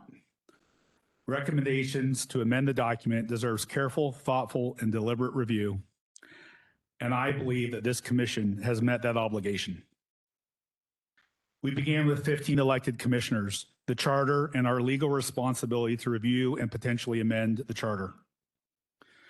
We developed a customized work plan, created committees, set timelines, established voting protocols, and built an open, orderly, and fair process. Proposals were reviewed through public input, committee discussion, legal analysis, financial considerations, and open deliberation. The commission heard from the public and from elected and appointed county officials with a direct experience operating under the current charter. Many commissioners heard from residents while campaigning for these positions. After we were seated, that continued through public meetings, testimony, written comments, town halls, surveys, social media outreach, and ongoing conversations with Clark County residents. Public participation helped shape the commission's proposed amendments, and we thank the residents of Clark County for their participation in this process. Our work plan allowed each commissioner to suggest charter amendments, and each proposal then had an opportunity to be considered on its merits. Commissioners tested ideas, pushed for clearer language, raised concerns about unintended consequences, and weighed the practical effects of each proposal. In several cases, the amendments before us tonight are now meaningfully stronger and different from where they began. Commissioners came here with different backgrounds, priorities, and views about county government. Much of the value of this body came from bringing those differences into a public setting and working through them responsibly and respectfully. Tonight, the commission can take pride in having reached this point in that spirit. And as we look forward to our 2027 work, we will be applying the lessons learned from our 2026 work. The public will naturally have a range of opinions about the amendments we will vote on tonight. Regardless of how any individual amendment is viewed, I believe the public can have confidence in the process followed by the commission and how the commission responded to the trust placed in it by voters. Tonight, the commission will decide which proposed amendments to recommend to the voters of Clark County. The voters will then have the final say. With that, commissioners, we will proceed to the final consideration of our proposed charter amendments. Commissioners, for each of our 10 amendments before us this evening, we will follow the same process. The chair will read the title of the amendment. A summary of the amendment will then also be read by the chair using language prepared by the Public Outreach Committee. As a side note, in some cases, those summaries have since been updated to reflect evolution of the amendment itself. The sponsor of the amendment will then be given a 90-second opportunity to make a final presentation to the commission. We will then open up for public comment, and members of the public who have signed up will have 1 minute to speak with comments limited to the specific amendment under consideration.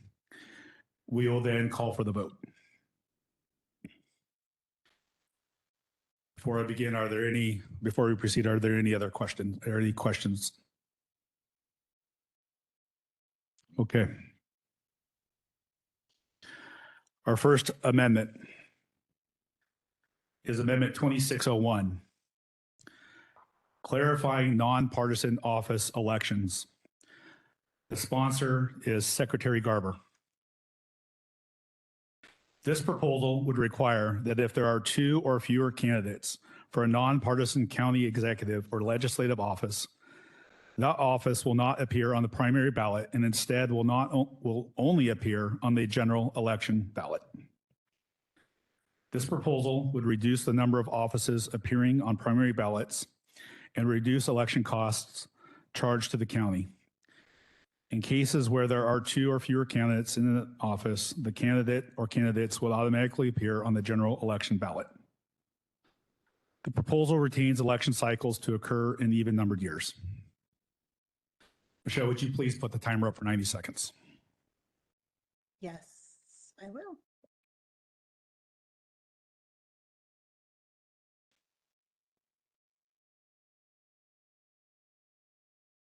Oh my goodness. Sorry.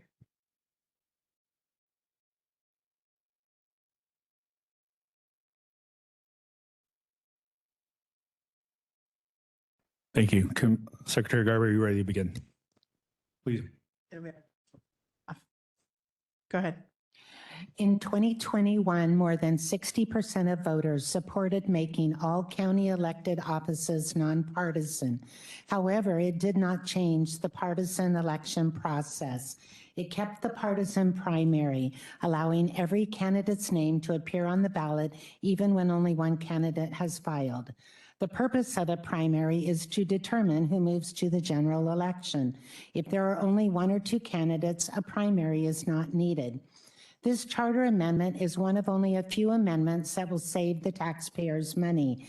If this change had been in effect for 2022 election, over $75,000 would have been saved. Some may argue that voters benefit from seeing candidates' names early in the process, including on the primary ballot and in the voter's guide.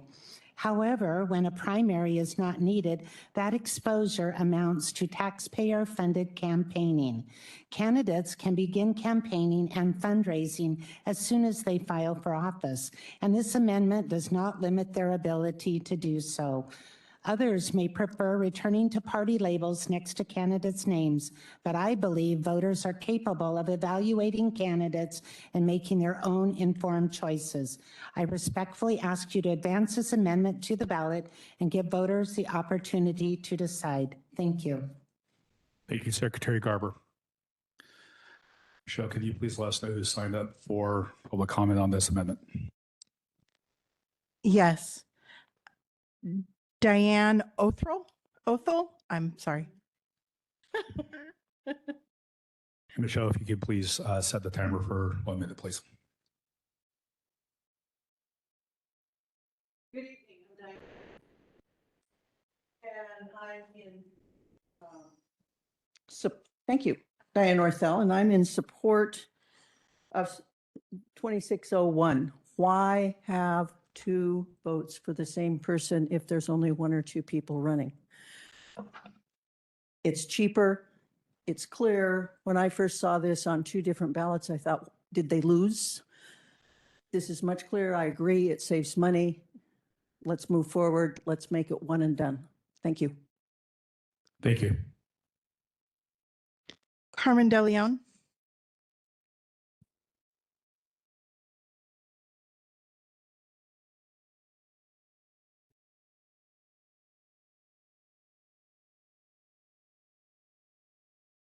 Hello, my name is Carmen DeLeon, and I go by Mello. And this is about partisan, and it's my understanding, so it should say Democrat or Republican on the ballot, something like that. And that's what partisan means, right? Or nonpartisan, because to me, it don't matter. I've been in here personally, and when I see all these people in red, I tend to think they're Republican. But then they got all the Republican votes and they get in the office and they vote Democratic. So it doesn't matter. It's a big joke. Partisan this, partisan that. Wipe my butt with that paper. I'm sorry. Excuse me, this is not a Democrat or a Republican amendment. This is about whether or not races will appear on the primary ballot. Well, then I would say, like she said, to put less, because you don't need to do it twice, and people who are voting do inform ourselves. And I do say that by having two whatever, they're going to make a third party anyways, so it's not even going to Thank you. Your time is concluded. Thank you.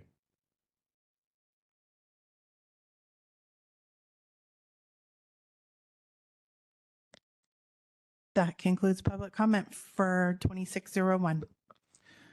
Both in the room and online. Yes.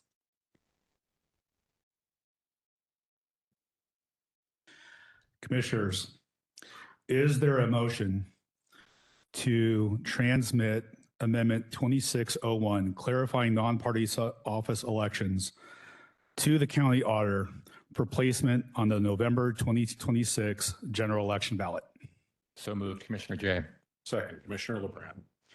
It has been moved and seconded to transmit Amendment 2601, clarifying nonpartisan office elections, to the county auditor for placement on the November 2026 ballot.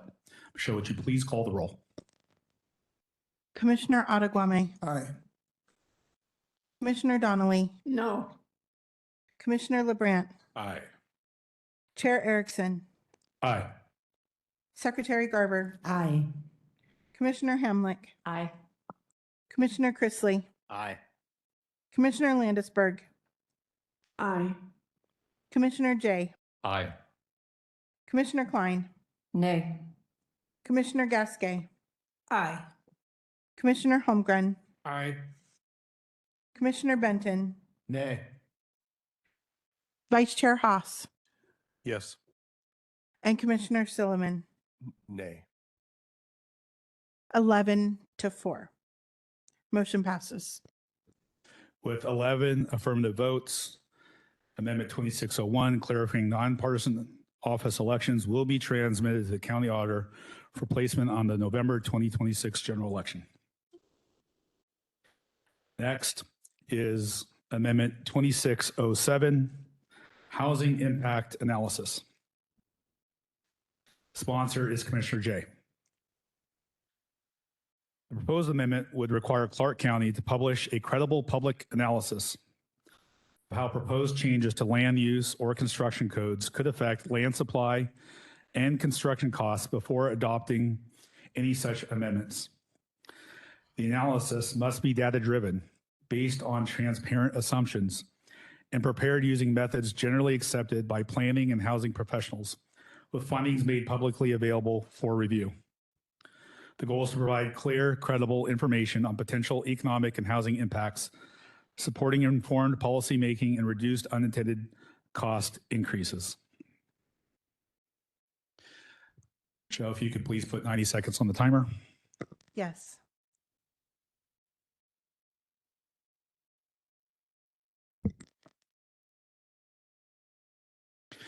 Commissioner Jay, are you ready to begin? Yes, before I begin, I would like to point out that this is an older version. I've spoken to the chair about it beforehand, but this is an older summary of the amendment, but I'm ready to begin. Please begin. Thank you. Commissioners, housing affordability is one of the defining challenges facing Clark County. Every decision the county makes about land use has the potential to shape whether a family can afford to buy a home, whether new housing gets built, and ultimately what kind of community we lead to the next generation. 2607 requires that the county adopts county-initiated land use ordinances that is reasonably likely to have a direct and material impact on housing, and the county must first publish a housing impact analysis. This analysis evaluates how the proposal could affect housing supply, residential permitting, land availability for housing, and housing production costs. This amendment recognizes that every land use decision involves trade-offs. New regulations may achieve important public objectives, but they can also affect the cost, availability, and the pace of housing development.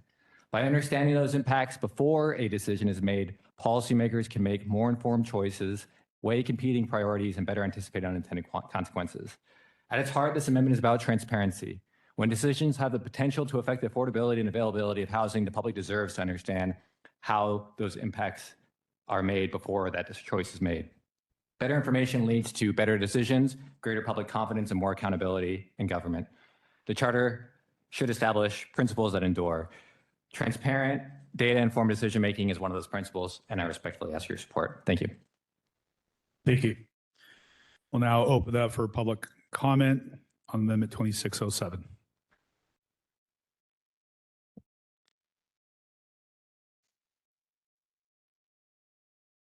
Griffiths is the last name.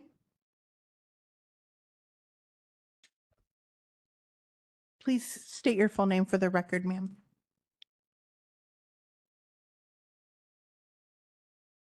My name is Jenny Griffiths. When I signed that, I didn't realize I had to specify an amendment, so I apologize. I want to thank all of you for the hard work you've done. You've done a tremendous job, and I look forward to we the people making the decision in November on these amendments. Thank you. Thank you. Carmen De Leon.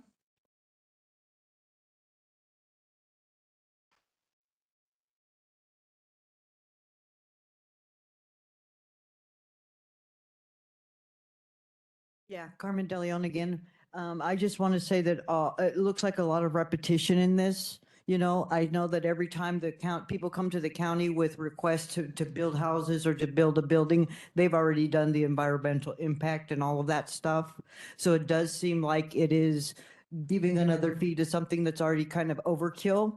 Like the man said that he paid 7% in property tax, 7%, where most churches want 10% tithes. So you're neck and neck with God. You know, I mean, isn't there enough money going out to people trying to buy a house? I thought the medium house right now is 500,000. That's $500,000. Who in this room is worth $500,000 over the next 30 years? And you want to add to it? I just don't agree with it. I know all of the studies that have been going on in the other room, and it's study after more money out of the taxpayer money for something that's been overkill. It's just overkill to me. I'm sorry. Thank you. Your time is concluded. Thank you.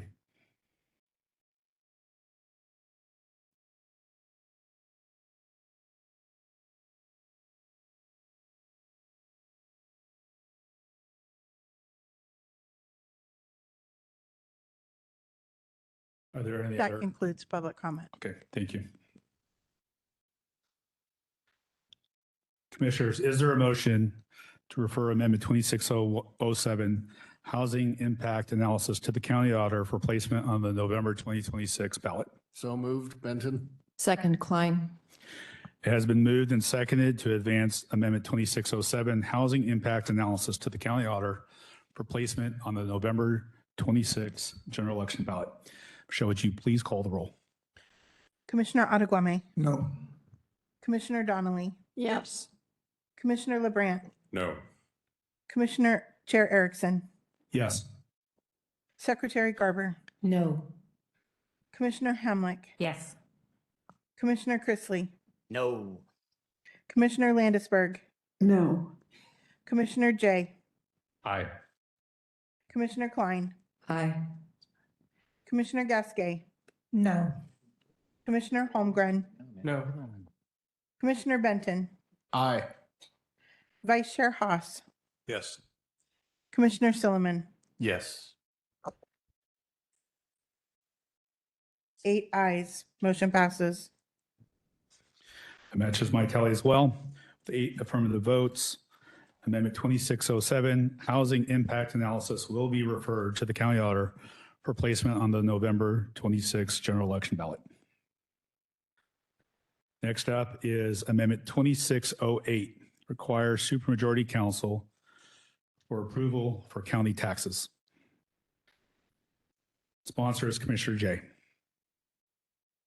This amendment requires a supermajority vote of the Clark County Council to enact any new councilmanic tax or to increase the rate of an existing councilmanic tax.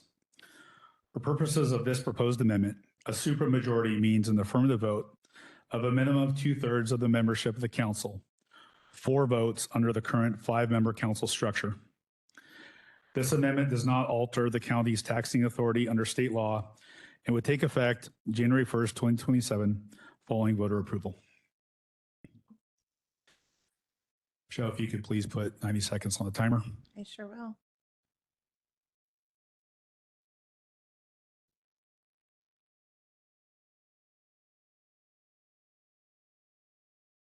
Commissioner Jay, are you ready to begin? Yes, Chair. Thank you. Please do so. Thank you. Hello, Commissioners. Taxation is one of the most important powers entrusted to government. Every tax decision affects families, retirees, workers, and small businesses who call Clark County home. It influences the cost of living, the affordability of housing, and the confidence people have in their local government.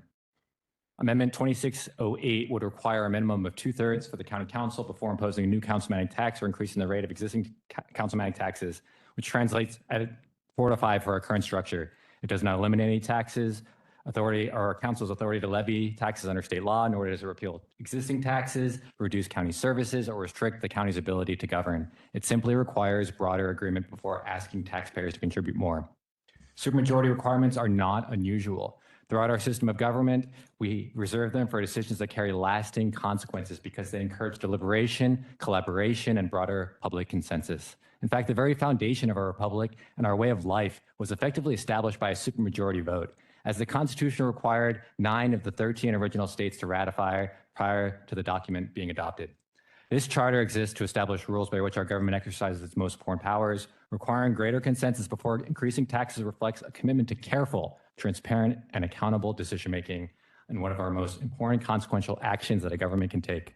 I respectfully ask for your support. Thank you. Thank you. We'll now open up for public comment on Amendment 2608, requires supermajority council approval for county taxes. Nancy Potter.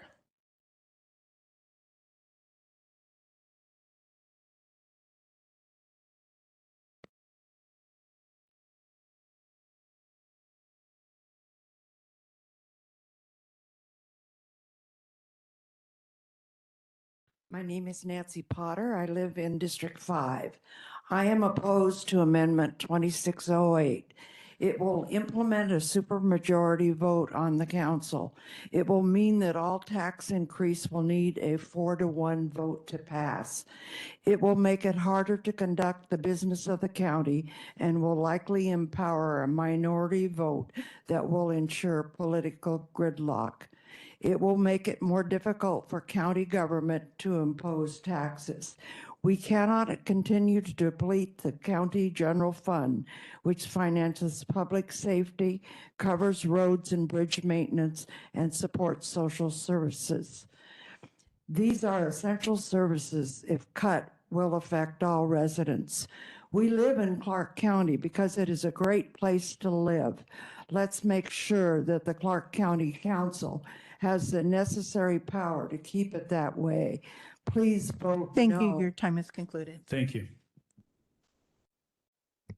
Diane Orthel.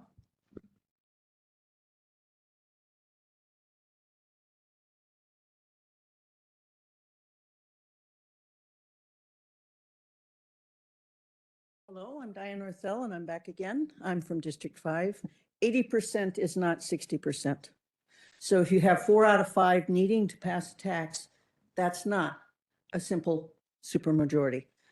I'm for back to basics. Simple majority is how we've always conducted things. You have functioned on a simple majority. Our tax structure in the county needs to be that way as well and not caught up in gridlock and unnecessary sparring. Vote no on this, please. Thank you. Thank you. Thank you. Gabriel Silliman.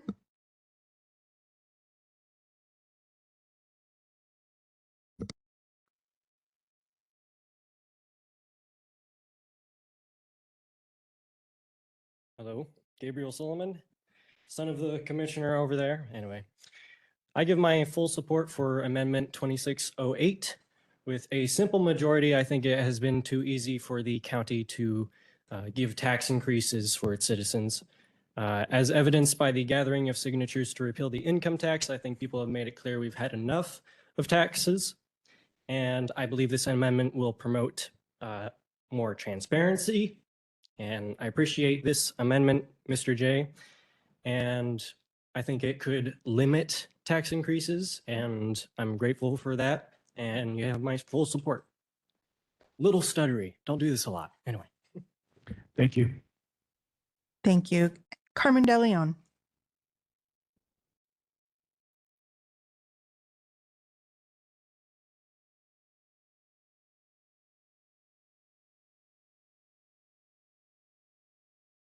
Yeah, hi, Carmen De Leon again. So hopefully I got this right. This is for a supermajority on approval for taxes. Well, let me tell you right off the bat, everybody in the United States votes no. We're done. We've been taxed to death. We've been taxed out of our homes, out of businesses, and all you want to do is make more. Yes, you know what? I don't even want a supermajority. I want a 100%, just like they did over there in that building, in that room over there. When 4 of them voted one thing and 1 didn't, they kicked out Michelle Belcott for not agreeing. So if everybody doesn't agree, then you don't get to pay more tax. So I'm talking about not a supermajority, I'm talking about everybody needs to agree, because that way the voters are going to know who's on their side. Because if you're asking for higher taxes, you're not on our side.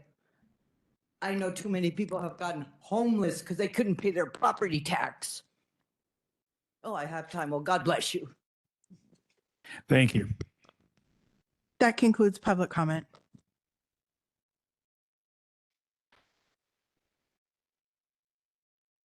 Commissioners, is there a motion to advance Amendment Proposal 2608 requiring supermajority council approval for county taxes to the county auditor for placement on the November 2026 general election ballot? So moved, Toss. Second, Klein. It has been moved and seconded to advance Amendment 2608 requiring supermajority council approval for county taxes to the county auditor for placement on the November 2026 general election ballot. Michelle, please call the roll. Commissioner Ottaguame, No. Commissioner Donnelly, Yes. Commissioner LeBrandt, No. Chair Erickson, Yes. Secretary Garber, No. Commissioner Hamlick, Yes. Commissioner Chrisley, No. Commissioner Landisberg, No. Commissioner Jay, Yes. Commissioner Klein, Yes. Commissioner Gasquet, No. Commissioner Holmgren, No. Commissioner Benton, Aye. Vice Chair Haas, Yes. and Commissioner Silliman. Yes. 8 motion passes. With 8 affirmative votes, Amendment 2608 requires supermajority council for approval for county taxes will be transmitted to the county auditor for placement on the November 2026 general election ballot. Next is Amendment 2610, revised budget transparency and process. Sponsor is Commissioner Selman. This proposed amendment would amend Article 4, Financial Administration of the Clark County Charter to require earlier and more transparent budget development and publication. It would require the county manager to publish budget preparation instructions, require county offices, departments, and the county manager to submit and transmit budget-related information earlier in the budget cycle, require additional budget information be provided to the county council, and require specific budget documents and supporting materials be posted on the public-facing website. The amendment would require at least 2 public presentations of a preliminary budget earlier in the budget cycle. Michelle, could you please put 90 seconds on the timer?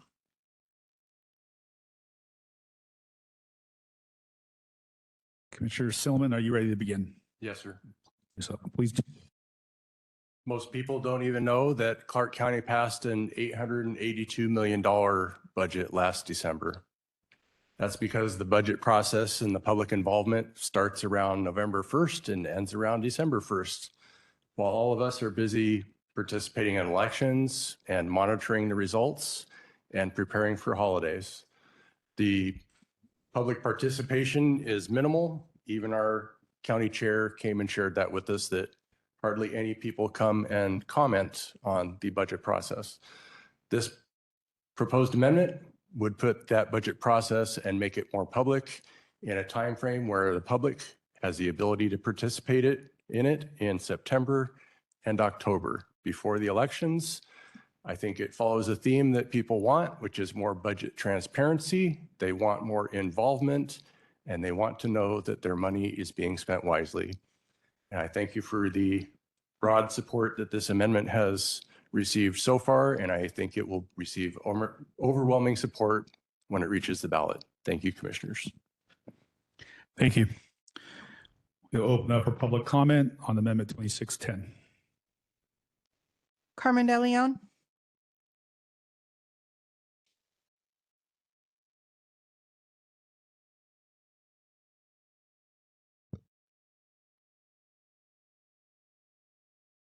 Yeah, me again, Mello, Carmen De Leon. So I read all this online and I don't know where it is here because it says something about a website, and I think a transparency website on spending this money would be great, because like the man said, like today I was even questioning, because what are we?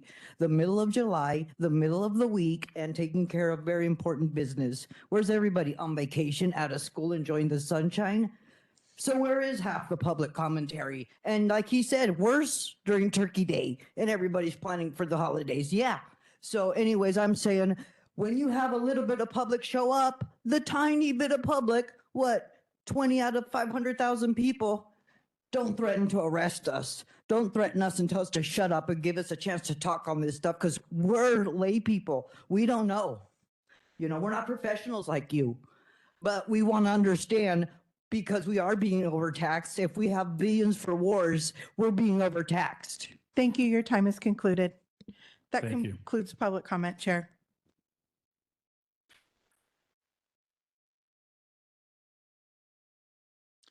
Commissioners, is there a motion to advance Amendment 2610 revised budget transparency and process to the county auditor for placement on the November 2026 general election ballot? So move, Chrisley. Second, Commissioner Jay. It has been moved and seconded to advance Amendment 2610 revised budget transparency and process to the county auditor for placement on the November 2026 general election ballot. Michelle, would you please call the roll? Commissioner Adewale, No. Commissioner Donnelly, Yes. Commissioner LeBrandt, Aye. Chair Erickson, Aye. Secretary Garber, Aye. Commissioner Hamlick, Aye. Commissioner Chrisley, Aye. Commissioner Landisberg, No. Commissioner Jay, Aye. Commissioner Klein, Aye. Commissioner Gasquet, Aye. Commissioner Holmgren, No. Commissioner Benton, Aye. Vice Chair Haas, Yes. Commissioner Silliman, Yes. 12 pass, 12 ayes. That matches my count with 12 affirmative votes. Amendment Proposal 2610 revised budget transparency and process will be transmitted to the county auditor for placement on the November 2026 general election ballot. Next is proposed amendment 2614, performance audits. Sponsors Commissioner Silliman. This proposed amendment would change Article 2 of the Clark County Charter to make it clear that the county council or legislative branch may conduct or cause to be conducted a performance audit of county programs and operations. If adopted, this amendment would allow the county council to establish a performance auditing process to independently assess the efficiency and effectiveness of county programs and operations. Michelle, if you could please put 90 seconds on the timer. And Commissioner Silliman, are you ready to begin? Yes, sir. Please do so. I was inspired in the 1980s as a teenager by Ronald Reagan, who, making an agreement about balance of power, said, you can trust, but you have to verify. And he was speaking about the Russians and important treating with them that reduced the amount of nuclear arms that we had worldwide. A great achievement. At the county, we have a wonderful charter that we passed. It's about separation of powers. It's also about accountability and checks and balances. I don't believe you can have that check and balance if you don't have the ability to independently verify. So that's what this is about. It's about auditing the executive branch and giving the legislature the power to define that audit and execute it if they chose to exercise that power. It's no different than my relationship with my wife, who might say, is there anything inappropriate on your phone? And I could say, of course not. There's nothing inappropriate on my phone. But no, what happens at my house is I unlock my phone and I hand it to my wife and I let her look for herself. That's exactly what this is about. Thank you. Thank you. We'll now open up for public comment on Amendment 2614 performance audits. Carmen De Leon,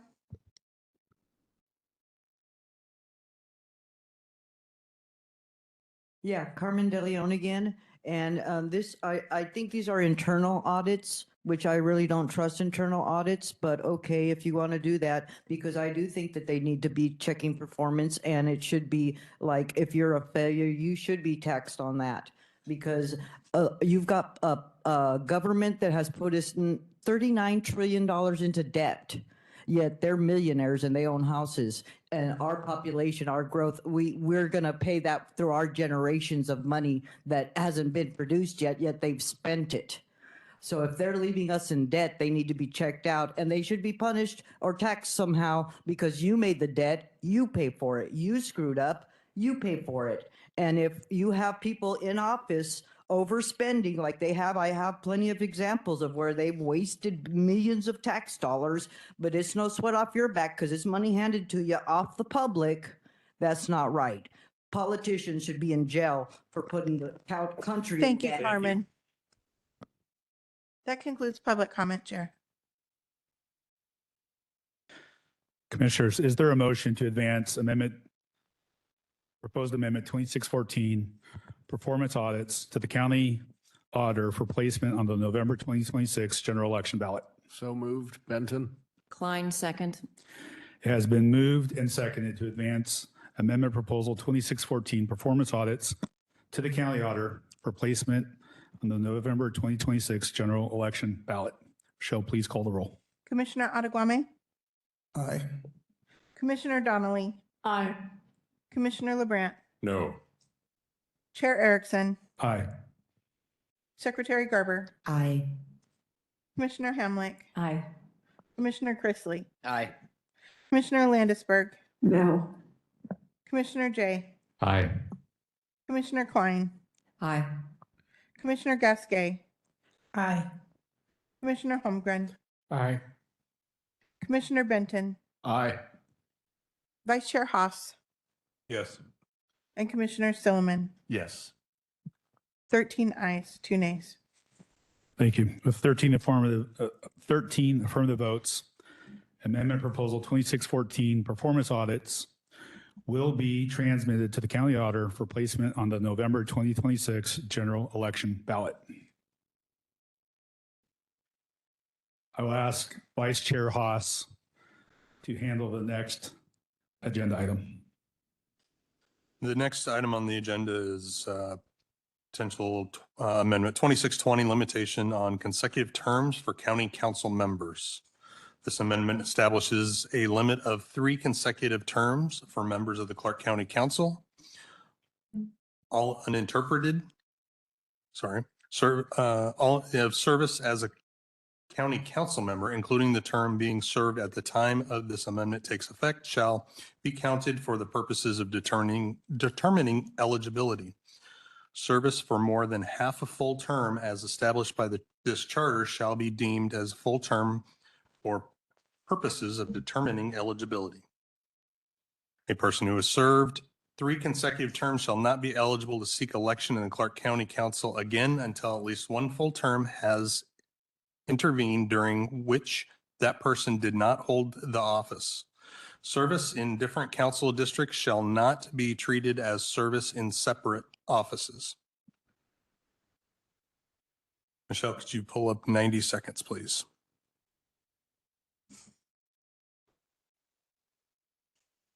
Are you ready, Chair Erickson? Yes, I am.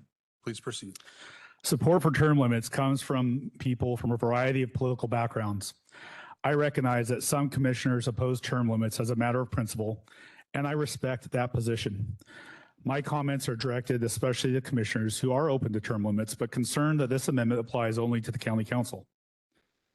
In 2027, I expect a term limits amendment for the executive branch to be brought forward. For commissioners who support broader term limits, Amendment 2620 is an integral and important first step to that goal, and I am ready to work with other commissioners on that next step. This amendment is supported by multiple current and former members of the county council, and that matters.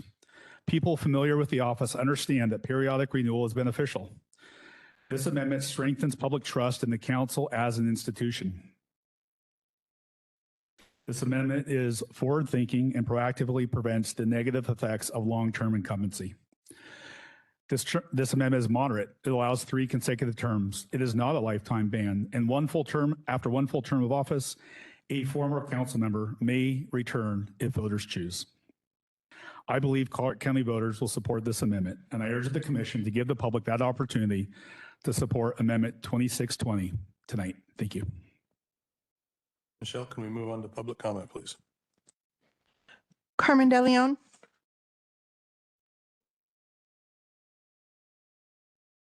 Oh, did I forget to turn? I'm Carmen DeLeon, Mello again. So yeah, we only have a 2-term president. You know, I don't understand how come our presidents can only go twice, and yet we have certain mayors and politicians that stay there for 20 years. They become career politicians and never get a sniff of the real world with the rest of us common folks who have to obey the law. because it seems like the more power they have, the more time they spend in office, the more crooked they become. Honestly, you can look at insider trading and things like that. I mean, they stay in office for a reason. You know, some of it's just ego, because obviously if they cared about the people, they wouldn't keep putting us in trillions of dollars in debt. So I agree, term limits, but not just for you, not just for them, for everybody, for senators, for mayors, for everybody. If the president can only go twice, same goes for everybody else. Thank you. Is there That anyone- concludes public comment. All right. Thank you very much. Is there a motion to move forward Amendment 2620 to be placed on the ballot? So moved, Adequame. Second, Garber. Michelle, will you call the roll, please? Commissioner Ottaguame, Aye. Commissioner Donnelly, Aye. Commissioner LeBrandt, No. Chair Erickson, Aye. Secretary Garber, Aye.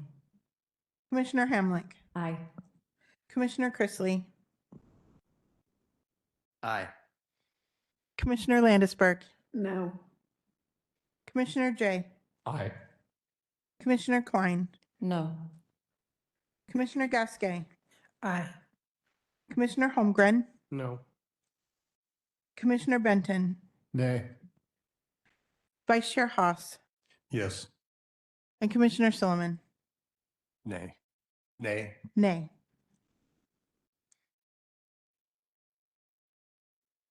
Nine ayes. With 9 ayes, Nine ayes, 6 nays, sorry. so there's 9 ayes. Copy. The amendment moves forward. Thank you, Vice Chair Haas. Commissioners, we'll next move on to proposed amendment 2623, revised council powers regarding boards and commissions. Commissioner Ottaguame is the sponsor. This proposal modifies section 2.4H of the charter to expand the county council's concurrent nomination authority for boards and commissions. Under the current charter, the council shares nomination authority with the county manager for only 3 specifically listed bodies: the Clark County Planning Commission, the Clark County Historic Preservation Commission, and the Board of Equalization of Assessment. For all other boards and commissions, only the county manager may nominate members, and the council's role is limited to confirming or rejecting those nominations. This amendment replaces the closed list of 3 boards with a general principle: the council shall have concurrent nominating authority with the county manager for all boards and commissions except the Ethics Commission. Michelle, if you could please put 90 seconds on the timer. And in the meantime, Commissioner Ottaguame, are you ready to begin? Yes. Please do so. Thank you, Chair. This amendment modifies a simple gap in the nomination authority of the county council. The intention of the current language is that the council should have nomination authority for those boards and commissions which make quasi-judicial decisions. This is really an artificial limitation. And as the policy-making body of the county, there may sometimes be a greater need for council to make nominations aligned with policy for other boards and commissions. That also includes thinking about how we future-proof the charter. That list of boards and commissions is not exhaustive. It may grow as time goes on, and there may be a need for a board or a commission that the council has nominating authority for as well. This is also permissive language, so that means that it's not meant to imply that the county manager nomination process will cease to exist. It does not require the council to make nominations. It simply opens up the other boards and commissions for that nomination process as well. And the intent there is that while we have a good process in place now, we want to maintain that because none of us is going to live forever. People will move on from the roles that they hold, and we want to enshrine good practices into the charter where they belong. So again, just revising the charter to allow that concurrent nomination. It's a permissive structure, which is intentional. It doesn't require anything of the council, creates no new boards or commissions. It's just to maintain the parts that are good and open up more nomination authority. So with that, I respectfully ask you to advance it. Thank you. Thank you. And I will open up to public comment on Amendment 2623. Carmen De Leon?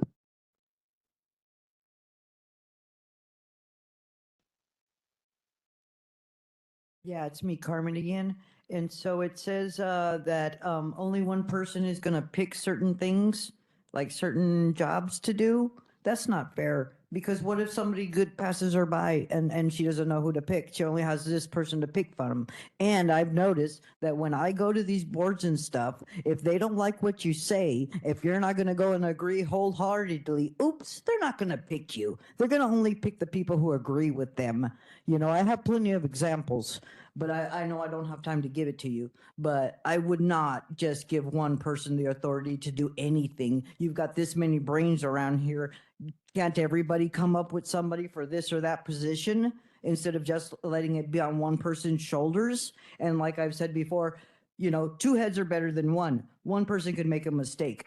How many sets of eyes can you put on these positions? Because the more eyes you put on it, the better. I'm just saying. Thank you. That concludes public comment.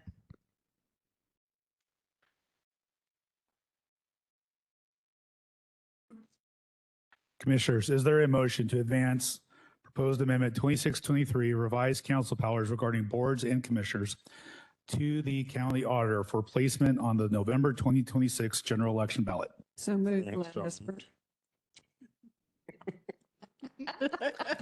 Second, Commissioner Jay. I think Commissioner LeBrun just got squoze out. So I believe it was motion by Commissioner Landisberg, seconded by Commissioner Jay.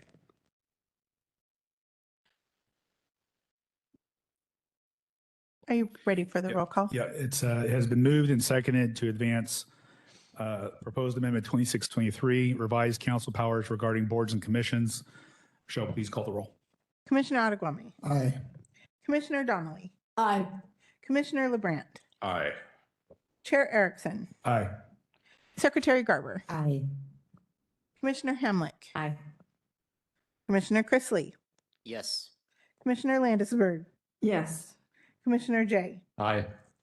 Commissioner Klein? Aye. Commissioner Gasquet? Aye. Commissioner Holmgren? Aye. Commissioner Benton? Aye. Vice Chair Haas? Yes. And Commissioner Silliman? Yes. Unanimous. I'm sorry, I would like to change my vote to no. Okay.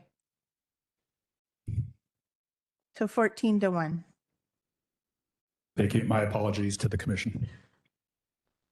With 14 affirmative votes, Amendment 2623 will be referred to the county auditor for placement on the November 2026 general election ballot. We'll next move on to Amendment 2624, require annual report publication by the county manager. Sponsor is Commissioner Ottaguami. This amendment would modify section 3.2B of the charter to make two changes. First, it replaces the permissive language, quote, shall have the power, end quote, shall have the power to, end quote, with the mandatory, quote, must, end quote, converting the annual report from a discretionary power to a required duty of the county manager. Second, it adds the words, quote, and published broadly, end quote, so that the report must be made widely accessible to the general public, not just presented at a council meeting. With that, Michelle, if you could please put 90 seconds on the timer. And Commissioner Ottaguami, are you ready to begin? Yes. Please do so. Thank you. This amendment strengthens public transparency by replacing permissive language around the reporting duties of the county manager, making it an imperative. When I campaigned for this position, one of the things that I heard often on the campaign trail was that people were unable to find the current annual report. We need to do our best to guarantee access to this critical and regular accounting of the county government's performance is available. You know, now more than ever, people are seeking transparency and accountability from their government, and we should give it to them. The published broadly element that's added really aims to strike at the heart of that. It doesn't specify any particular method of publication because, again, when we think about future-proofing the charter, things like that matter. We don't want to prescribe methods as we look to make sure that the language stays relevant for the future. So again, the goal is just to ensure that the report of the county's overall health is readily and widely available to the public each and every year that it is published. And I respectfully ask that you advance. Thank you. Thank you. We'll now open up for public comment on Amendment 2624. Carmen DeLeon.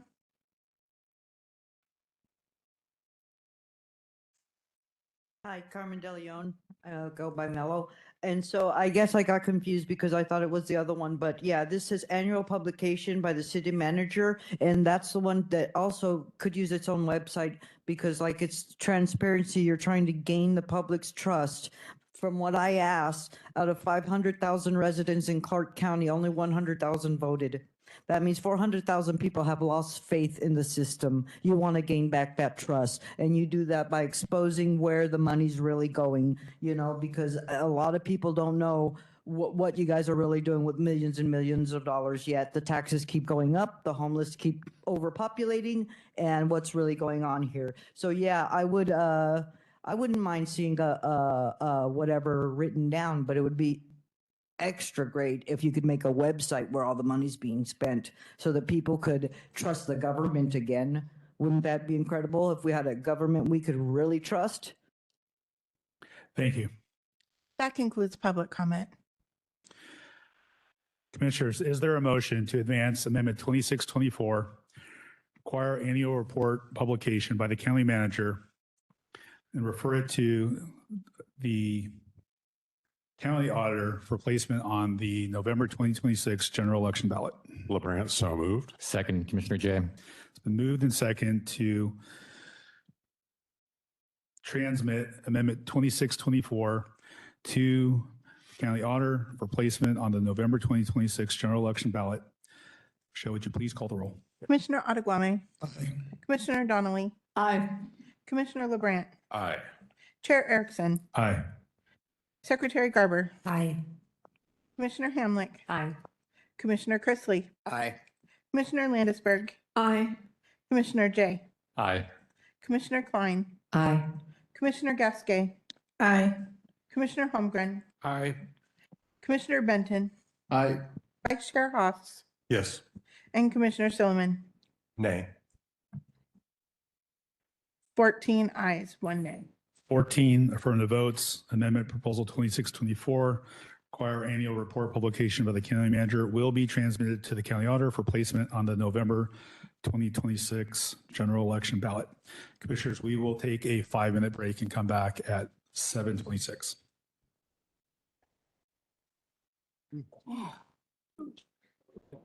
So we're done after this.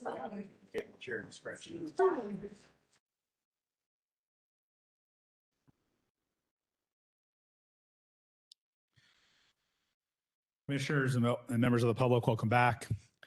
Please find your seats. We'll next move on for consideration of proposed amendment 2631, Ethics Review Commission to consist of 5 members.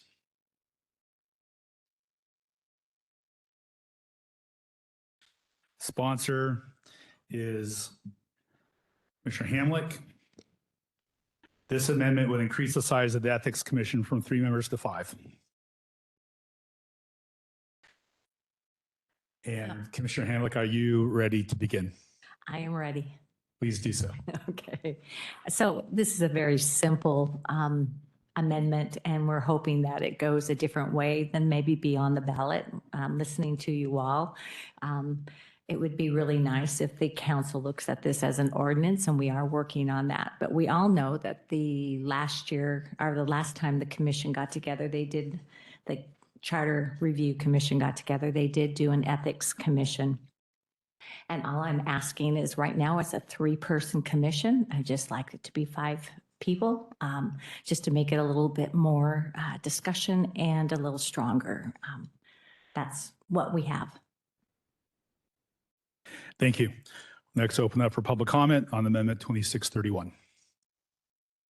Carmen DeLeon. Yeah, Carmen DeLeon, go by Mello. Anyways, so yeah, I've talked with you guys about ethics before. For example, asking you what authority do you have to punish people who violate ethics? But now, since this is a question of how many people are there, yeah, I would support 5, but I also want to know what are the qualifications? Do they have a degree in some kind of diffusing anger management classes or something? What is the requirement to be on the ethics committee? Psychology? Should they study psychology, human behavior? Is that what the people on there are? Because we should be allowed to have people on the ethics commission who really not understand ethics, not just people's friends, because their friends are going to cover it up. And we need people who are really, I don't know, psychologists, marriage counselors, somebody like that who can see that who's being morally unsound, because it reflects in their presentation to the world that they are dishonest. Thank you, Carmen. Thank you. That concludes public comment, Chair. Thank you. Commissioners, before I ask for the motion, I want to remind the body of the past discussion on this amendment. Commissioner Hamlick did make a brief reference to it. We've had discussions about the prospect of the county council making this same change via ordinance to the county code. Currently, the county council is scheduled to take this matter up on July 21st, and the draft ordinance and draft staff report on this matter has already been produced.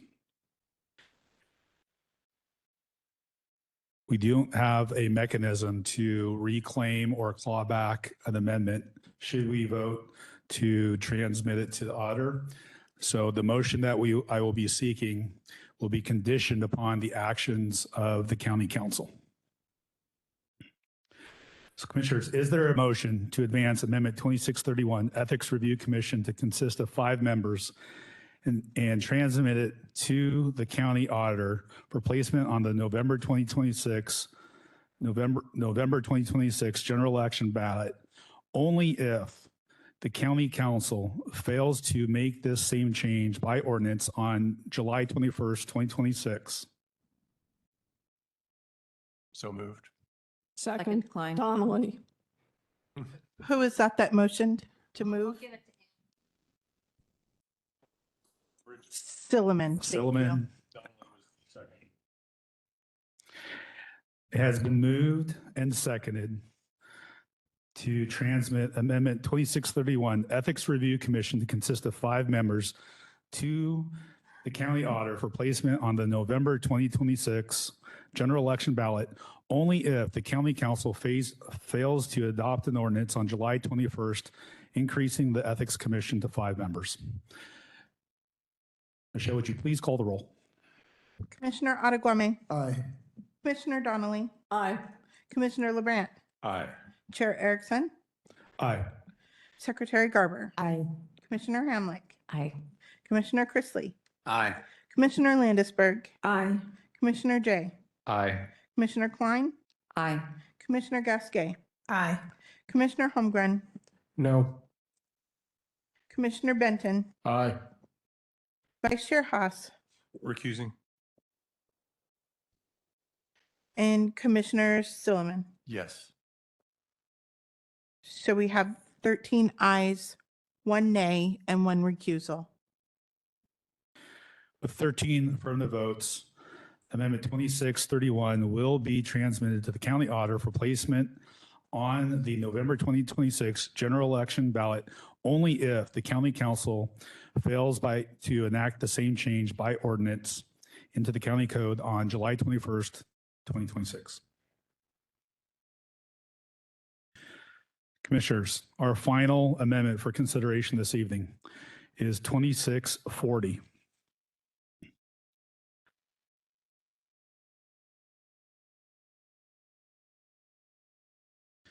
Amending the initiative, mini initiative, and referendum process.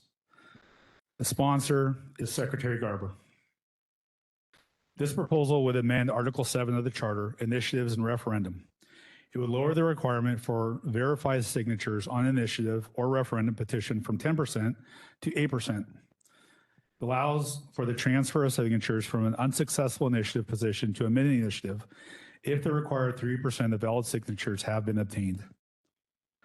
Signatures required for petitions only affecting unincorporated Clark County would be calculated using the same method as petitions for the entire county. County auditor may use random statistical sampling to verify initiative and referendum petition signatures in compliance with WAC 434-379-010 by sampling no less than 3,000 signatures submitted. No petition may be rejected solely based on statistical sampling. With that, Michelle, if you could please put 90 seconds on the timer. And Secretary Garber, are you ready to begin? I am. Please do so. Proposed Charter Amendment 2640 would reduce barriers to citizen participation by making it easier to use the initiative and referendum powers already provided in the Home Rule Charter. Since Clark County adopted Home Rule in 2014, no citizen petition has reached the ballot, in part because of the high signature threshold. This proposal would make a modest change to improve the likelihood that initiative petitions can qualify. It would also allow an initiative that falls short of the signature requirement to proceed as a mini initiative and would permit election staff to use statistical sampling of 3,000 signatures to determine whether a petition is sufficient. Some may point out that a similar proposal appeared on the 2022 ballot and did not pass. This amendment is different. The earlier proposal included a requirement buried in the charter language that the prosecuting attorney's opinion on whether the measure was within the scope of local initiative powers appear on both the petition and the ballot. This amendment does not. This amendment has bipartisan support from this commission, and I respectfully ask you to advance this amendment to the ballot and give voters the opportunity to decide. Thank you. Thank you. We'll now open up for public comment on Amendment Proposal 2640. Carmen DeLeon.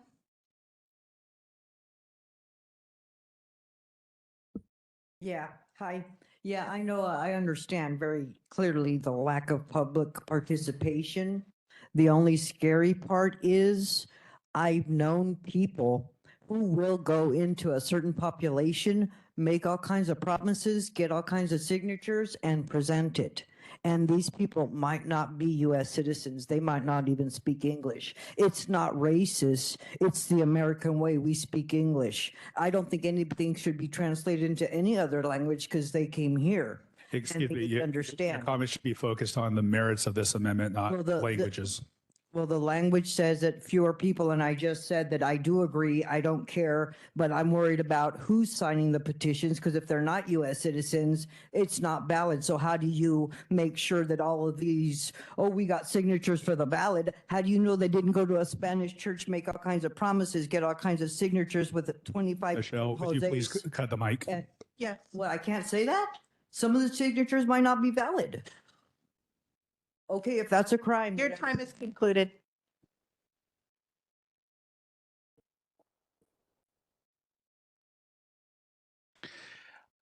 Do we have any other public comment? That concludes public comment, Chair. Thank you.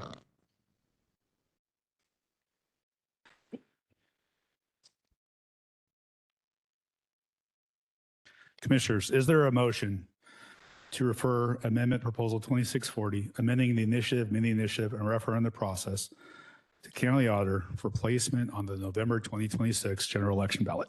So moved, Commissioner Jay. Second, Klein. It has been moved and seconded to refer Amendment Proposal 2640, amending the initiative, mini initiative, and referendum process to the County Auditor for placement on the November 2026 general election ballot. Michelle, would you please call the roll? Commissioner Adequame. No. Commissioner Donnelly. Yes. Commissioner LeBrandt. Aye. Chair Erickson.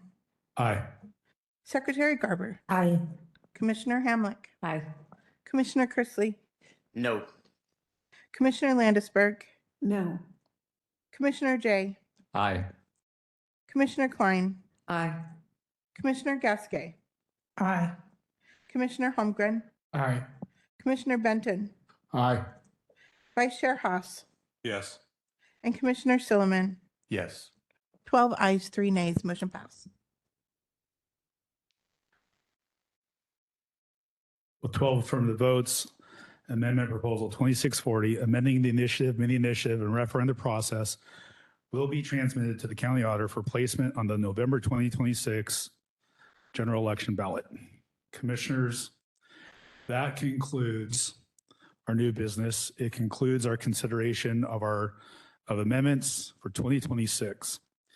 My thanks and congratulations to the members of the commission. Thank you for your good work, commitment to Clark County, and for your service and time.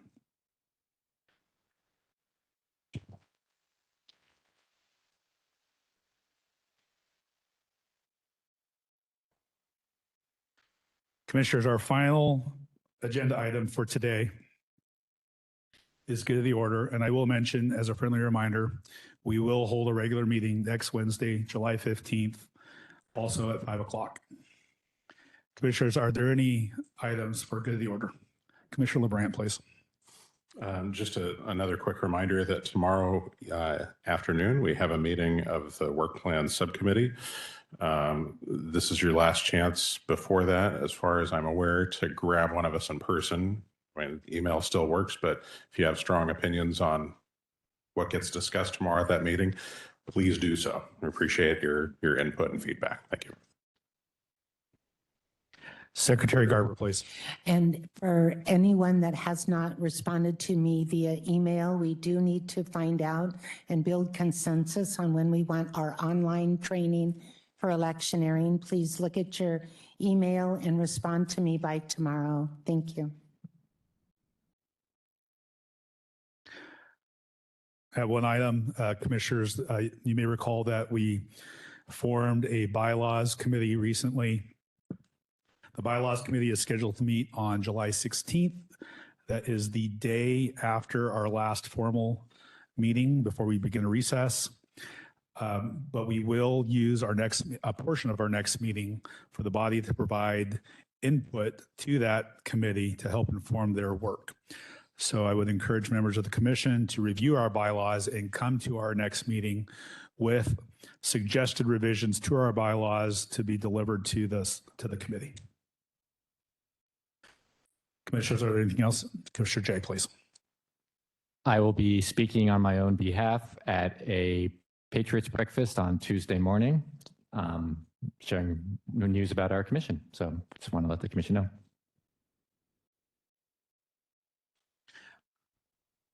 Commissioner Selwood.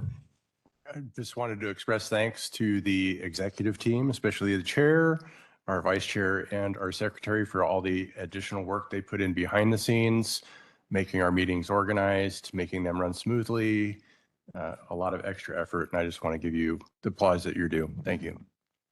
Thank you.